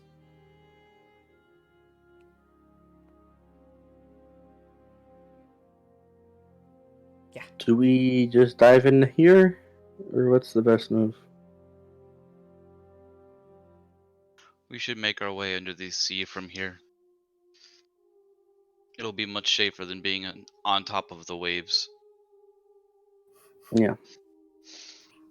Ness is humming Davos' song from the other day. Oh no. Caught on. I jump in.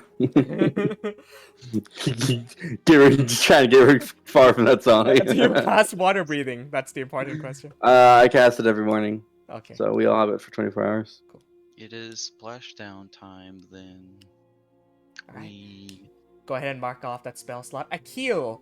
It is ritual casting. Okay, awesome. You stand at the edge of the boat looking down in the water. It's relatively still here, and you've seen Xavier cast water breathing, and the fact that you didn't get to accompany them down beneath last time gives you a bit more of a drive to go down with them this time. Though Tiber and Iffy also have water breathing. As well as all the familiars and pets. Cool. Can someone help me go down into the water? I cannot go down easily. My body is really light. Yeah. But Nepenthe is just kind of like prepping herself to be carrying both Amabilis and Akil. you see Amabilis goes, I don't have to go down this time. I'll keep watch. I have things to talk about with the man downstairs. Are you sure? Yeah. Yeah, you carry Akil. Alright. Yeah.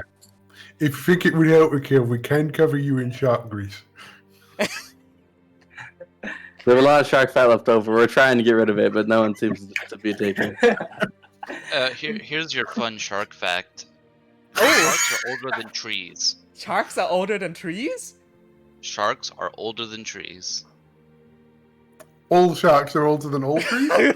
Yeah, I'm sorry. What is this statement? You meant Like, sharks evolved before before trees did. Right. Right. Okay. Huh. Now that makes Shark Isn't fact. Isn't that basically any fish is older than trees? Well, yeah, but Sharks are among those that are older than trees. Shark fact number 5. Sharks are older than trees. I think it's number 4. What was number 4? It's number 4, right? It's number 4. I lost count. Never mind. Regardless. Come on now- already. We use Chinese numbers. Shame. Chinese We use doesn't have Chinese number 4. True. Yes. Shame upon thee. You all jump off the Ventus Ferrum and start to make your way down into the depths of the ocean once more. With Akil this time, your first time underwater, you are clutching on hard onto the pen's back. You now have a bird pack as opposed to a cat pack. You always try to use your wings as a sort of like propelling, method to push yourself and the pens down into the waves.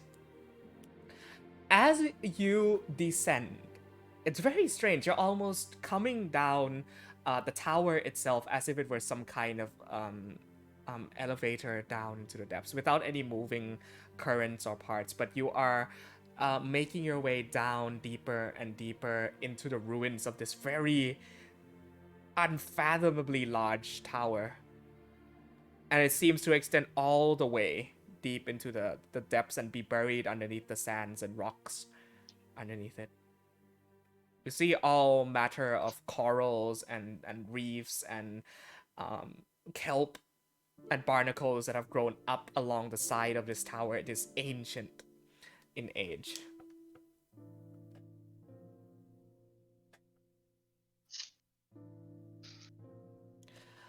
I assume at this point you all reach the ocean floor. And as you look out before you, you see this stretch of ruins. Whitish gray buildings made out of a very durable stone to have lasted this long, all beneath the waves. As far as the eye could see, you see houses, you see shops with signs hanging on them in a language that you do not recognize. You see remnants of what looks to be lampposts or streets. These remnants and remains underneath the ocean waves, and it stretches far, far, far, far into the blue. What sort of condition are these corals in that we see on this tower, by the way? You can make a nature check if you want. Okay. I will try. I'll assist. If I can. Nope. Very no. That's a natural one. A natural one for a total of 2. You do not know what these are. What are these magic rocks on the wall? Essentially. Why are there bubbles coming out of it? Yeah, this I don't understand at all. Yeah. Ronax, what are you doing as you look out into this expanse of essentially a civilization lost beneath the waves? I can't take notes. I can't do drawings. I can't do anything. True. Um, Oh, Vorax has come down with you, by the way. fuck, I really need to make a recorder in him. I got it up here. Captain's log. This is really nice, by the way. Xavier will start to pull out a little strand of memory from his head and say, if you want to draw, we can do that later, but it'll stay right there until then, and allow it to sink back into his head. When did you learn how to do that? I've had it for a while now. I promised the bishop that I would assist in allowing him to experience a little of what we've been That's very going through. beautiful, yeah. Can I tell that they're like super hyped about taking notes or whatnot? Do they show? I assume it would show. Of course it would show! Xavier is fine. They're nerds. I cannot take Davos. any notes because I'm cleaning on pins right now. So True. sad. Yeah, Davos, what do you do? Davos will pat Ronax on the shoulder and say, "If you wish to take notes on these structures and the former civilization, we have dry areas in our library and plenty You have of a water library? books. Doesn't every society? Of course. Yes. Naturally. You would have a library. That makes complete sense. My apologies.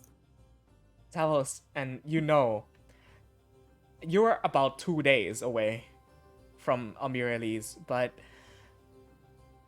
this continues on right up to where your city is. These ruins.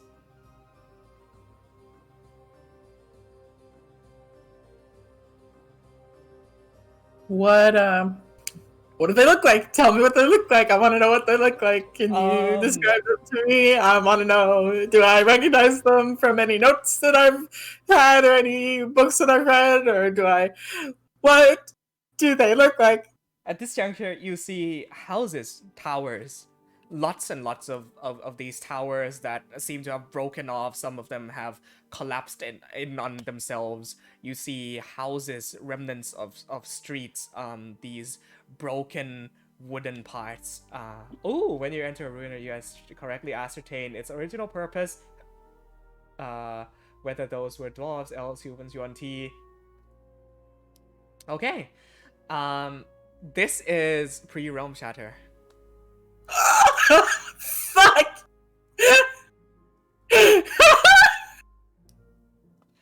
You see various buildings and how tightly jam-packed they are, and the fact that they continue on as far as you can see means that this was a very, very densely populated area before the calamity happened. Not is this only very valuable knowledge to you, it also essentially proves the theory that there was indeed before a piece of land where the Oceanus is right now.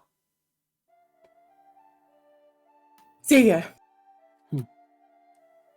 Xavier. Yes. And she's like got her hands on her head. Xavier. Xavier. Yes. Xavier. Xavier. My name is, in fact, that.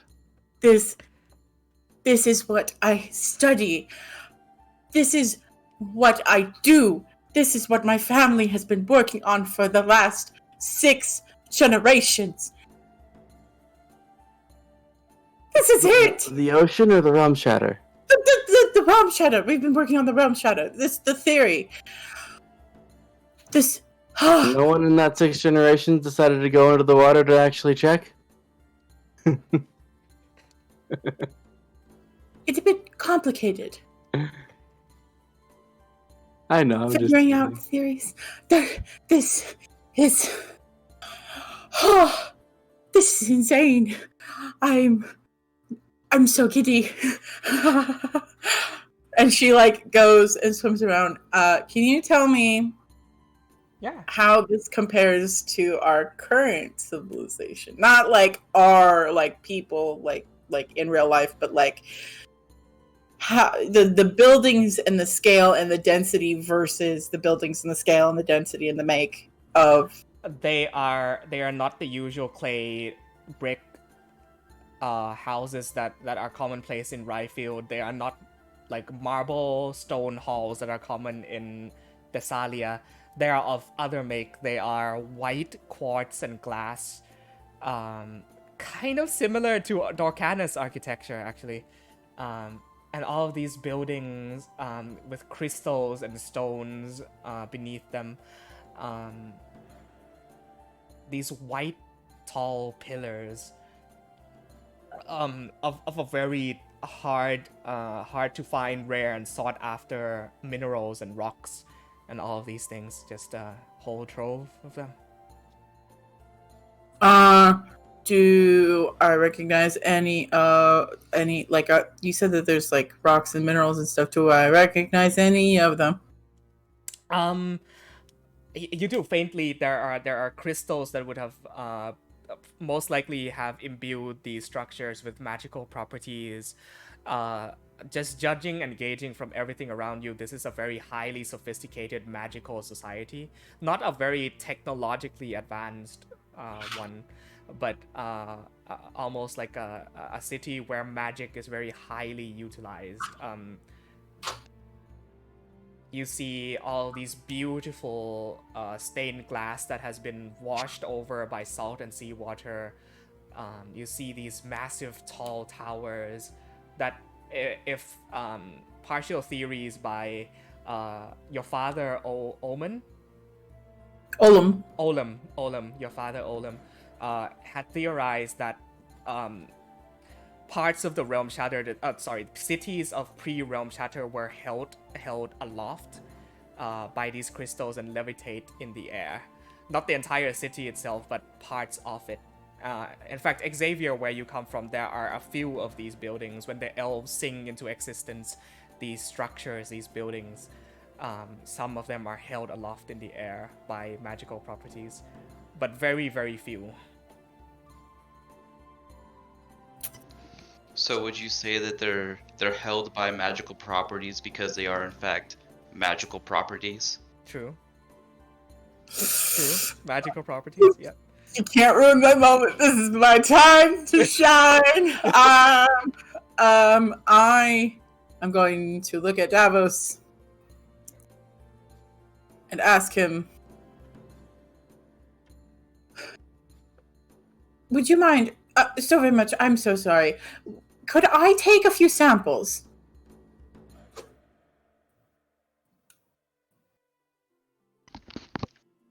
Samples of what? The buildings? The buildings, the things that I might find in these ruins, just everything. We have a museum in the castle. You can look at that. Yes, but you have to understand that my people, the people on land, they don't know anything about these ruins. We've been searching for so long to find real evidence of this calamity.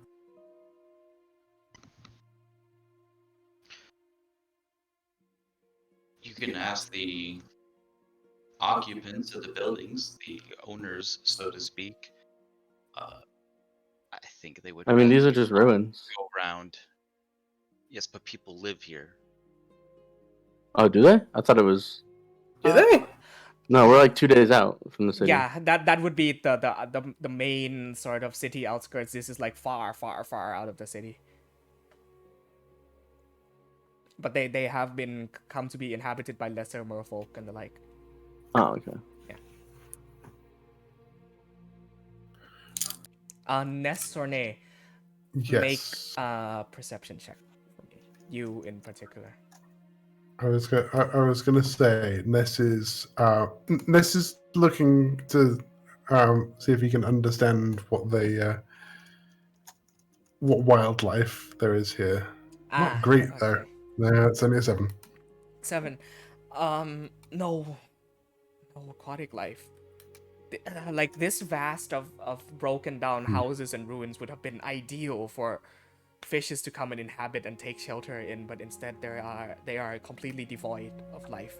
Apart from corals and shellfish that are stationary, unable to go anywhere, anything else has left. I'm going to talk to my necklace. I don't think it should be like this.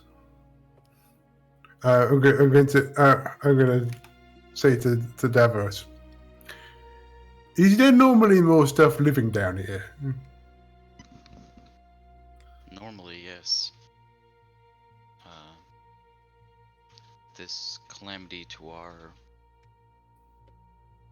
local aquatic brethren is why we ventured out in the first place. There is a belief amongst my kind that those in power should have a responsibility, a duty to be the first in line, the first line of defense. rather than hiding within our walls and sending others to do our bidding. It is Yeah. sometimes a foolhardy venture, but one that keeps us honest as rulers, to never take risks that we ourselves are not willing to take. How long has this been happening?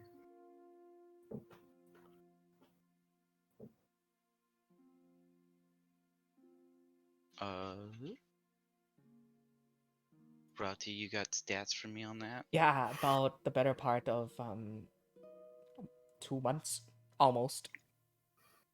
That should check out. Yeah, about 2 months. It's been a couple of moon cycles. I'm glad you put it like that because I doesn't properly understand how these people measure time. A couple of moon cycles. That was an That's- earthquake, and That's then what a month means. that was an earthquake, and then everything followed after that. He's got something to do with what the Lemon Blades was doing under their table. Is Davos gonna forever understand them, know them as the Demon Blades now? Holy shit! I didn't quite catch that. Yeah, I mean the rest of us just accept that that's what he calls it, so we don't correct him anymore.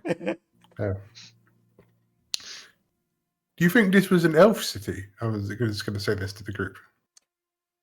I was actually the historical knowledge part of the archaeologist background. You recognize these as elven ruins, Ronax. Definitely. Oh, absolutely. Xavier, does this resemble anything that you see? Is this... What does this look like to you? Can you identify any of these buildings? Does it look like my home, Ratty? Yes. Though the building's larger, much, much larger. You wonder how many days it would have taken for them to sing these buildings into existence if they still use that method way back then. White quartz, glass, dirt. Whoa, the music just took a turn. Holy shit. Yeah, very, very reminiscent of home. And it's quite strange to see them dilapidated and broken in such a manner underneath the ocean. On the 10th night, they knew what would happen. A terrible flood and a hole in the world itself. I turn around and look at Ness, like wide-eyed. The story my mom used to tell me.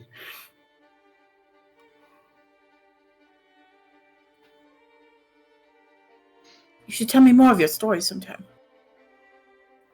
Yeah. Oh, no. Well, we've got some time, right? If it's a while to do where Davos's place is. Yeah. Well, on the walk, what he'll do is tell everybody there the same story that he told to Nepenthe that night. Certainly. So as you this happens as you're all swimming through the ruins, yeah? Yeah. Okay. Nepenthe, Akil, you can make separate perception checks, or one of you can do so with advantage for me. Okay. Can I? Yeah? What's While up? they're doing the rules, can I call out for Toothy to come join us? Would he be able to hear? Oh, it's a bit far. Yeah, he would have made his way back to the city by this point. I mean, I know that. He's 21. about 2 days ahead of you. 21, 11. very nice. 11. Akil, you're trying to get used to the feel of salt water in your eyes. It stings. And as water clogged up in your nose, it's very uncomfortable, but you're able to breathe. All your feathers are damp, and you don't feel like yourself down here. You're hanging on tight to Nepenthe, who gradually swims further and further. And you notice a much larger building in the distance, about half a mile off. This very large dome-like structure that, if it appears this large from all the way over here, must be of pretty significant size. Remains almost halfway, almost very largely intact. Is there any like pottery or any tables or like just anything that would be like Make- something that Yeah, make an investigation check. So the depends you notice this building out in the distance. I considered telling them that I'm going for it, and then I remember that Xavier just jumped off the boat and turned into a dolphin, so I just head towards the building myself. Okay, it's quite far away. This will be a bit of a separation away from the group. Mm, It's your call. Question. Yeah, I'll get I to don't- that one in 1 second. That was Akil was. I want to check out that building. Do you want to come or do you want to stay?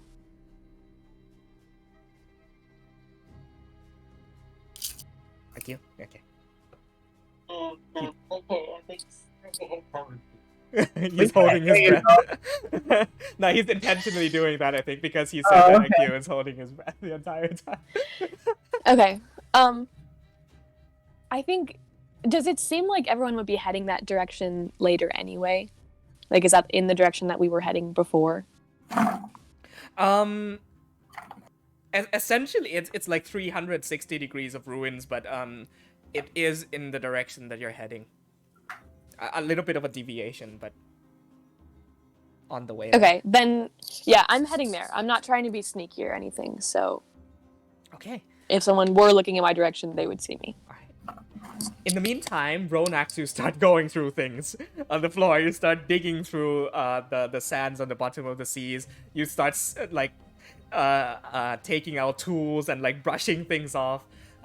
You do find, in fact, with that 19, a few pieces of pottery, and it looks like almost old silverware. You find these very beautiful glass vases that have sunk to the bottom. Yes! Very heavily salted over.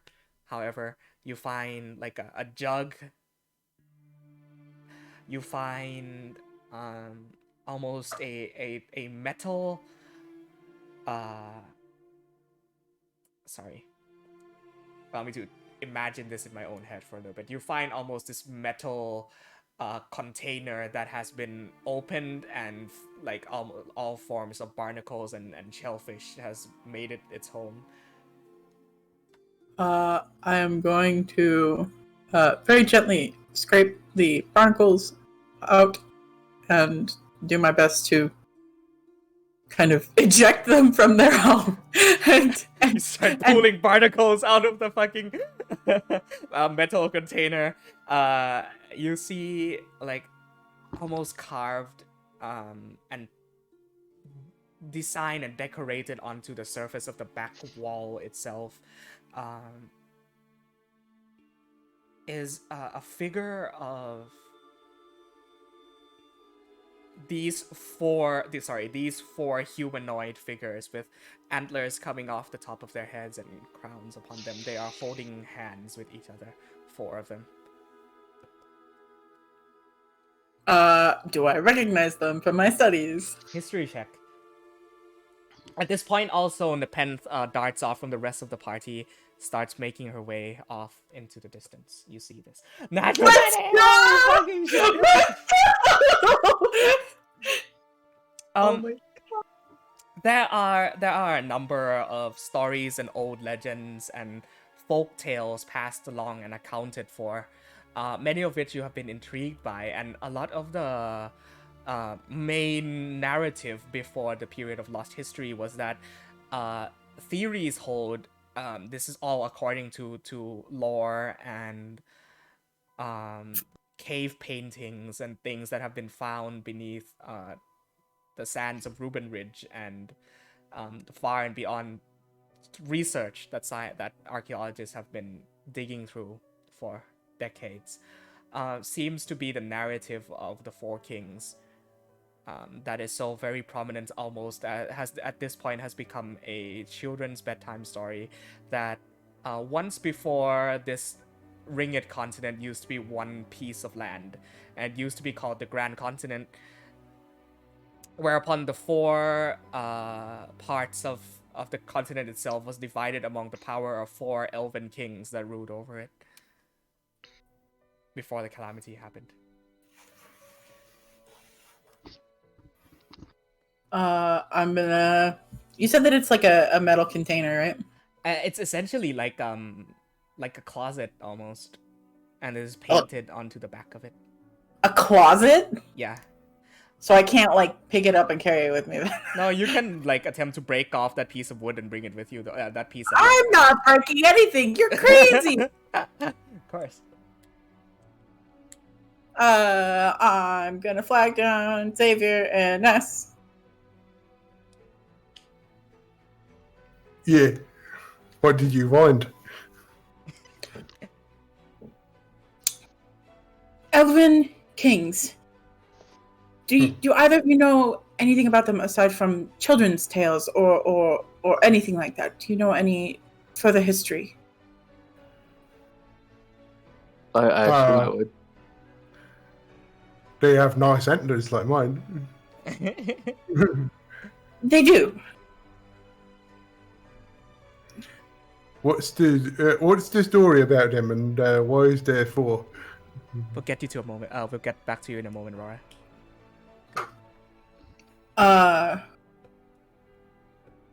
Well, I believe that.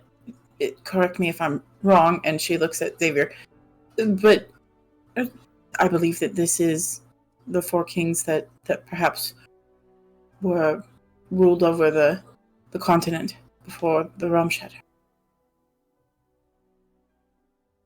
I was wondering if either of you knew more.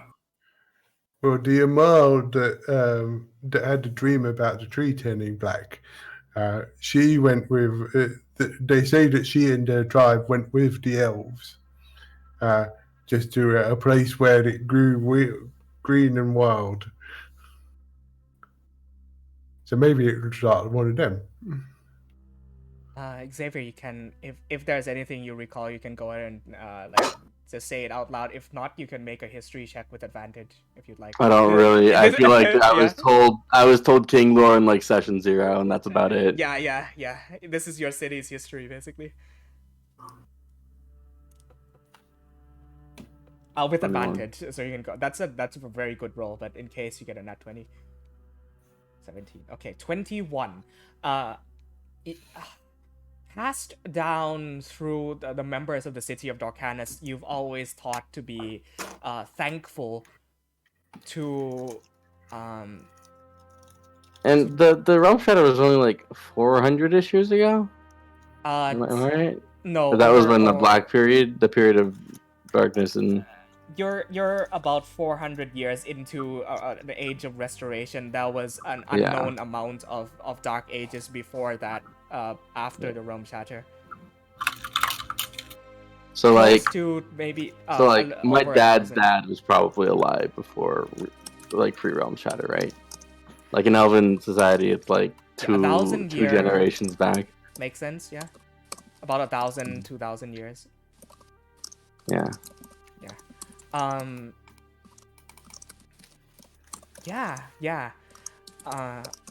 The history of the city of Dorcanus itself, and essentially all that stems from Greenhaven, is that one of the kings had a premonition of the realm shatter, of the calamity that was about to happen, and had brought all of the people that he can find up north to where the green grows and where the forest and the nature itself would shelter them from the calamity.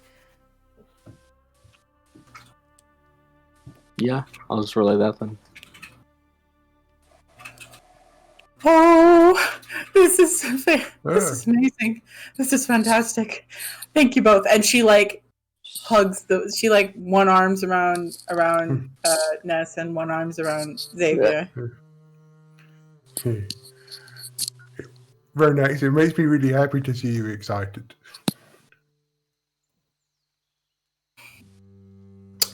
Davos looks at all of them kind of huddled around this cabinet or whatnot. It's like, if you guys are done playing amateur sylvanologist, I do have a dead father to attend to. Can we hurry along with it? Get back to this.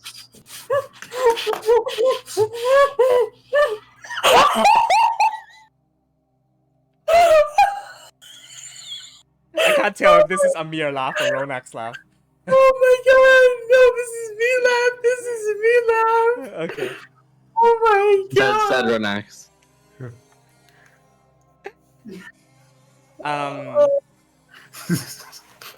We actually cut back a little bit to the Pent and Akil, who has broken off from the rest of the party, and had gone ahead by maybe 100 feet or so at this point.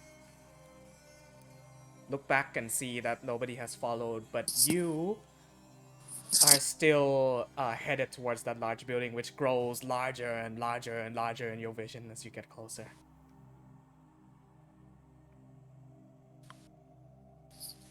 I think just swimming towards it, dashing. Okay. You eventually reach. Essentially, parts of it remind you of the cathedral that you saw in Slumberlog. This is a religious place. You can see figures that are salted over of stained glass on the windows. You see a very large dome-like structure on top. Several entryways, some that have collapsed, some that are still accessible. You see several pillars, statues. Lots and lots of things. I think... Okay, Akil, I'm gonna check it out. You stay here, don't let him leave without us or something. Detach Akil's claws from me and attach him to something else. Yeah, Akil, you fucking hang on tight to this fucking statue. Dig your claws in. Yes, oh my god. Be careful, please. Please don't go far away. I'm trying to get used to the water right now. Come on, it's me. I'll be fine. I'll be back in 5 minutes. And I'll enter the building. As you do, you start swimming into one of the smaller entrances, and you make your way through a partially collapsed hallway, touching your hands on the quartz and marble walls. You make your way deeper and deeper into it until you reach an almost like a balcony, but on the inside. You get what I'm saying? Kind of like an opera hall. And you hang on to the railings and look down, and you see this massive open space underneath. The building is slanted on its side, but you look down and you see this massive open space, several hundreds of feet in diameter. You see rows of broken down seats. You see what is essentially looks like a central aisle. You see an elevated space on the northern end of it. You see torn banners and pieces of cloth that hang from the ceilings. Are there any recognizable symbols on those banners or around the room? The symbols on those is outside of the realm of your knowledge. Too old. Fair enough. It's limited, so... You do notice, however, about 6 or so, 7 statues. Some of which are broken down, some of which are still intact, that line looking into this space. I'll get a closer look at them. You swim down. Give me a number, 1 to 7. What do you look at? Let's look at lucky number 7. Lucky number 7? Oh my god. I need to...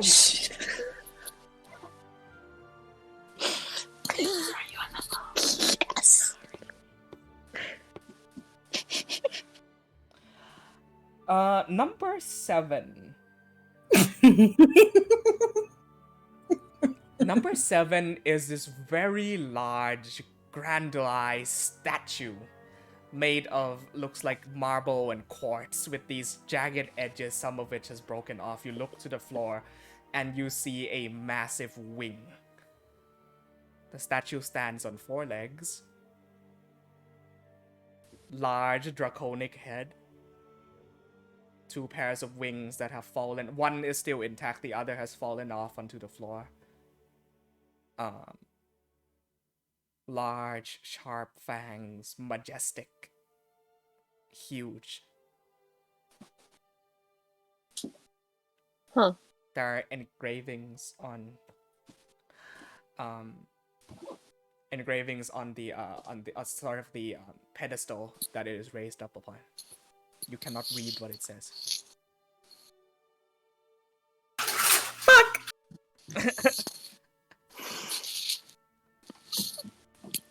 Roddy said, hey, you see a building, but you don't understand anything inside of it and you can't read the language. But you can look at everything. Yeah, I think I'll just go down in numbers, go to 6, and then I'll keep looking through. See, 4 out of the 7 statues are dilapidated and collapsed beyond point of recognition. You do see the rest of them. The figure of a tall, slim woman, wielding this curved sword, almost represents a crescent moon. Long hair, beautiful face, pointed ears.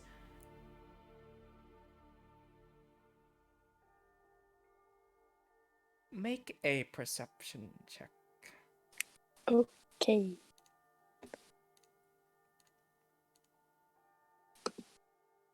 $20. Okay.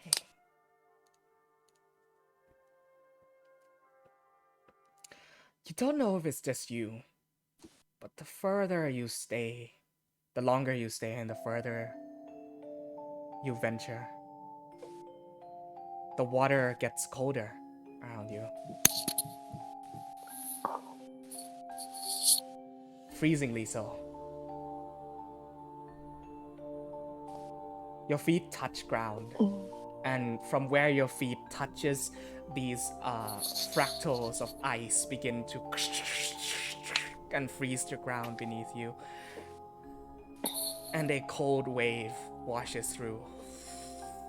And you watch as the entirety of this open space begin to freeze up. The water drying out and everything becoming frozen ice. Like that first time in the Slumberlog Cemetery, everything freezes over. Footsteps comes from behind you. Are you listening to the music, by the way? I'm not. I can't. Okay, well, the rest of you are. And you're just gonna have to watch this back in archive. But I have a track playing. It's called Aurora Borealis. You turn around and you are greeted with the same visage of the heavily fur-cloaked, adorning an owl bear mask, crone-like figure that has almost seemed to be walking up the aisle that is slightly slanted up towards you.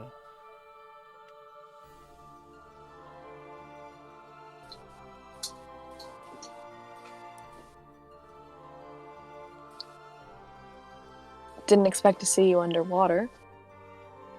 Didn't expect you to find remnants of civilizations this old.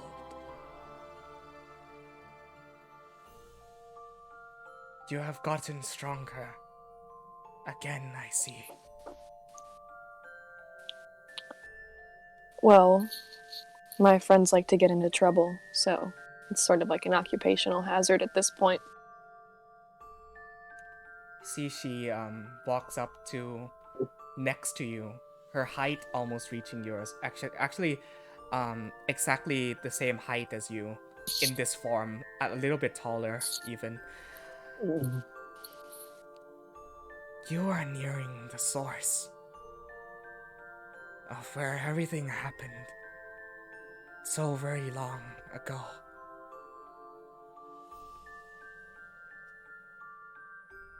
The source of the realm shatter? The source of how things used to be. Before stars were torn out of the sky, and divinity vanished and melted away. Before mankind lost hope and scattered through the world.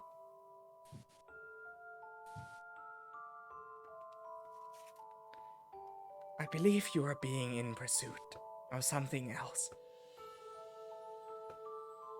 Do you feel its flames curling up your back? I had a dream about a burning city, but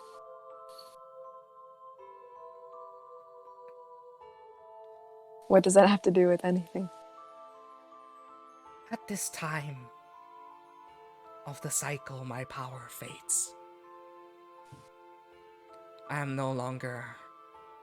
No, sorry. The capabilities of my power to protect you from the grasp of which beings demand to bring her back weakens. We are in the middle of the summer, child. The blazing hot heat of the sun. Flames. Vandria.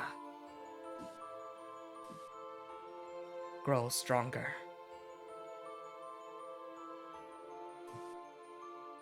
Why does Fandria want the Raven Queen back? Because the two of them used to be intertwined. Grief and death cannot be apart. And you can only imagine how much grief goes isolated for hundreds of years, thousands. How much grief longs for death back.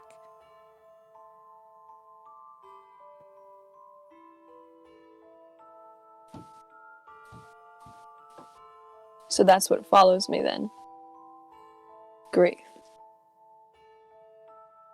You are the representation of death, her memories. Death often brings grief. That does not mean that grief will not sort out death.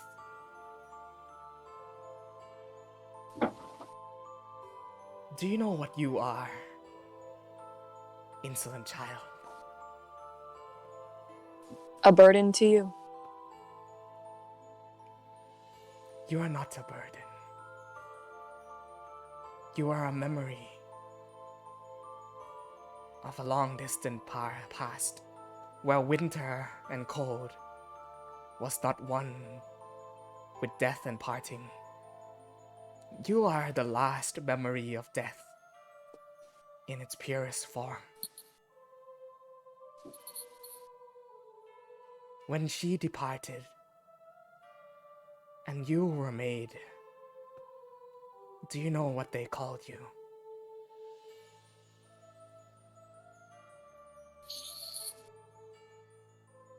My parents didn't have a name for me. Oh, but they did. Last Shardakai.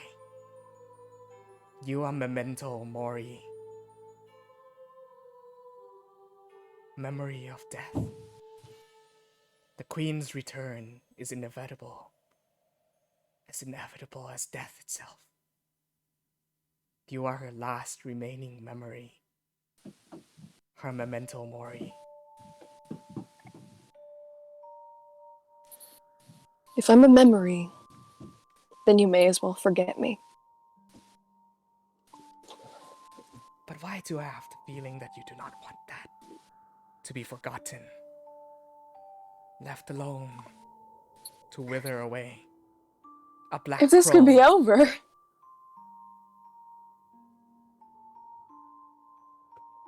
Queen remembers. She will never forget. It is within your nature, the Shadakai. Your people are collectors of her memory. In the long distant past of where the Queen inhabited the Shadowfell, when the Shadowfell still was, the Shadowkai collected memories of the living into her domain. The Fortress of Memories. I'm sure you've heard your parents talk about it. Yes. When calamity happened, realms converged. Planes mixed, overflowed, spilled into other ones. Divinity, mortality, life, death, wind, water, earth, fire, all of it blended, became one through one singular connection. And when that happened, a place known as the Feywild and the Shadowfell merged, became one. There is no true Shadowfell, not anymore. But do you know why these shadows, these demons, these creatures are drawn to you, Mori? No. It was because when you were born, your parents attempted to take the last remaining piece of the Shadowfell, the Hall of Memories, and they placed it inside you. And her cold blue fingers touch onto your chest. You are the last piece of the true Shadowfell.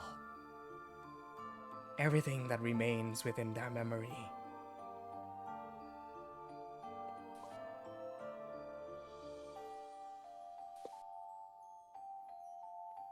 That is why shadows seek you. That is why creatures of the dark and of the shadow will always be drawn to you. You were once their home. It'll never end. It might. My power wanes, but should you reach winter, the solstice of the moon, where my power is at its peak,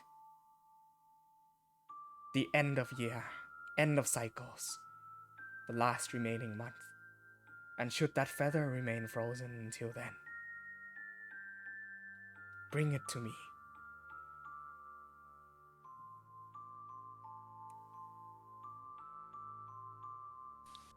And we shall see. Why help me? You call me insolent child, why not just kill me and end it and have your domain as long as you wish? Because if you die in my domain will not be mine. If death reaches the memory of death, she, the Raven Queen,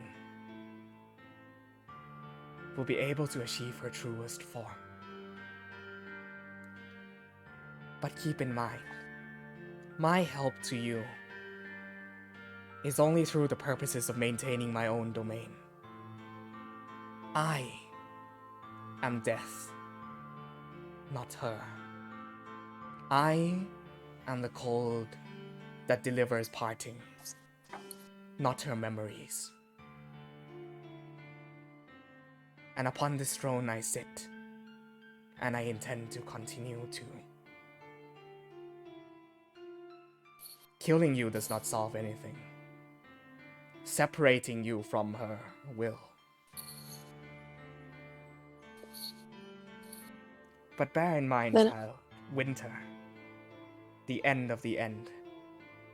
While my powers are at the strongest then, hers would also be.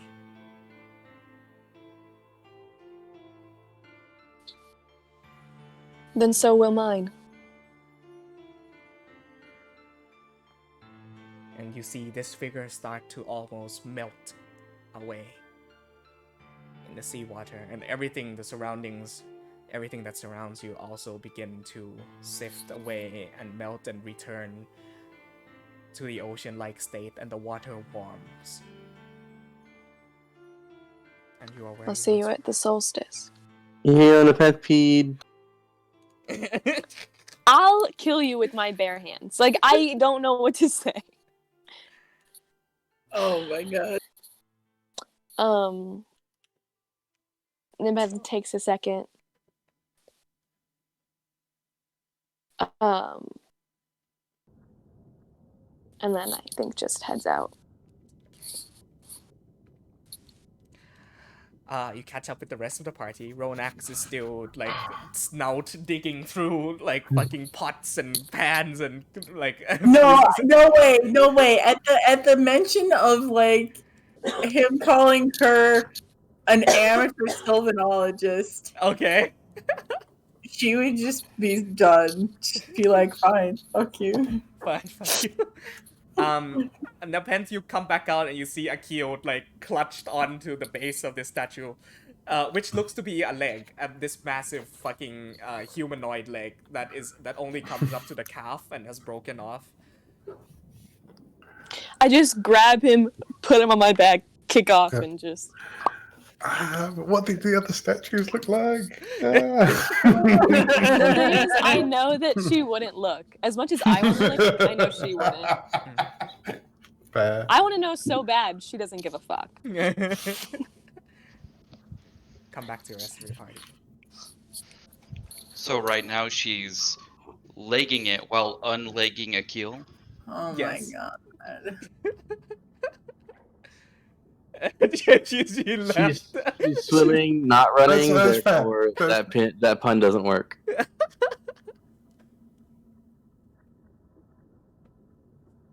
Okay. Yeah, you see now in the Penth and Akio now have made their way back to the party, and you have all rejoined each other. You can continue on at this juncture if you'd like, or do anything else that you wish to do.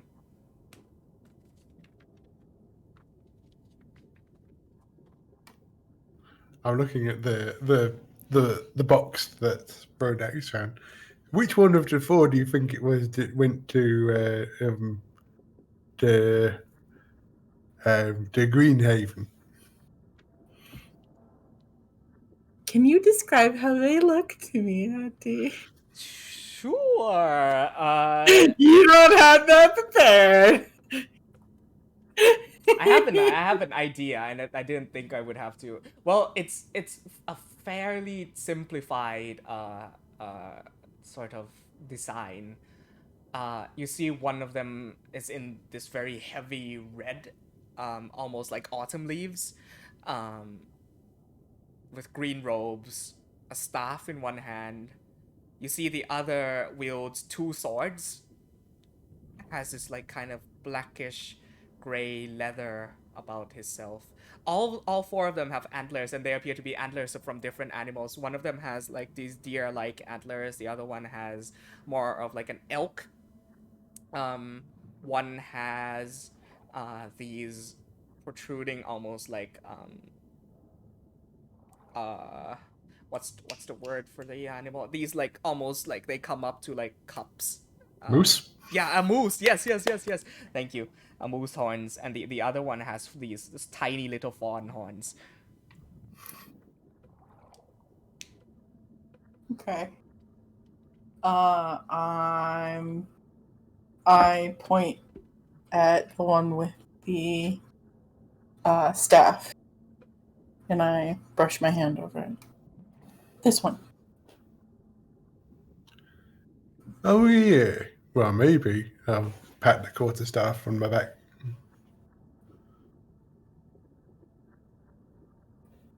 Well, either way, he does make a good point, and she turns and looks to Davos. We should be on our way. As much as I would spend days, weeks, months here, I cannot. Well, we will certainly have plenty of time after whatever is going to happen.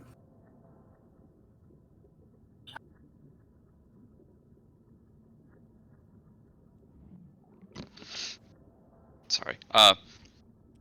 Davo says, well, you'll certainly have plenty of time to investigate and read and play Sylvanologist as long as you like after I take care of my father.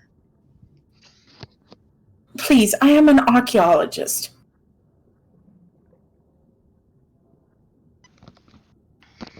And you're studying elves, that's a Sylvanologist.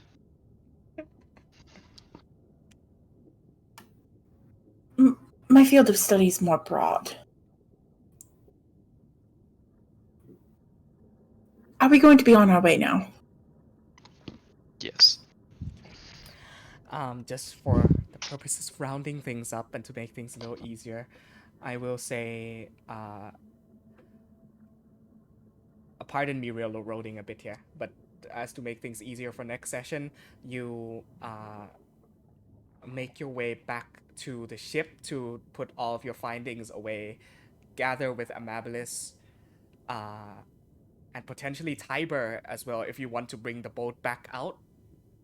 If not, We can just very easily have said that we just stashed it away yeah.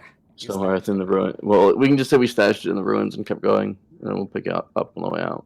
Cool. I'm here for that. Cool. Alrighty. So, as you go further, this will be, you're about 2 days on ship away from the city at this point, so making your way underwater will take quite some time. So it depends on how you want to head there.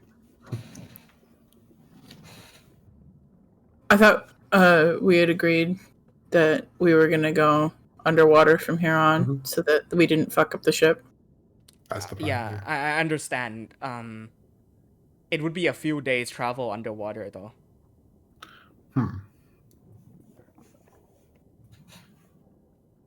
More than 2 if you're swimming. That's for sure. It's 2 I days can on turn into a Tiber. whale for an hour a day. That works. 2 hours a day. That works.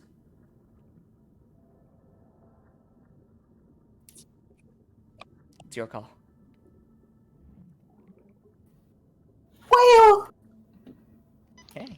Yeah, 2 hours a day. I can turn into a whale and drag everyone. Okay, I will have to think of how I will reconvene Amabilis with you guys, but that's as Xavier's form shifts and grows and almost transmorphs and expand into a more whale-like form. You all attach. I think he'll be a white killer whale with like the black around the eyes and mask. Okay. Love it. So like a beluga. No, like a killer whale. Okay. An orca. Yeah, an orca. Yeah. Orca. So you attach on and use. But like the black is only around the eyes to make a mask. Ah, okay, I gotcha. Okay. Is he an orca or only a half orca? Pilot whale. And as you go deeper and deeper into the depths and the ruins that surround you, that's where we're gonna go ahead and end tonight's session about half an hour early. Okay. Archaeology. Archaeology. I'm so high.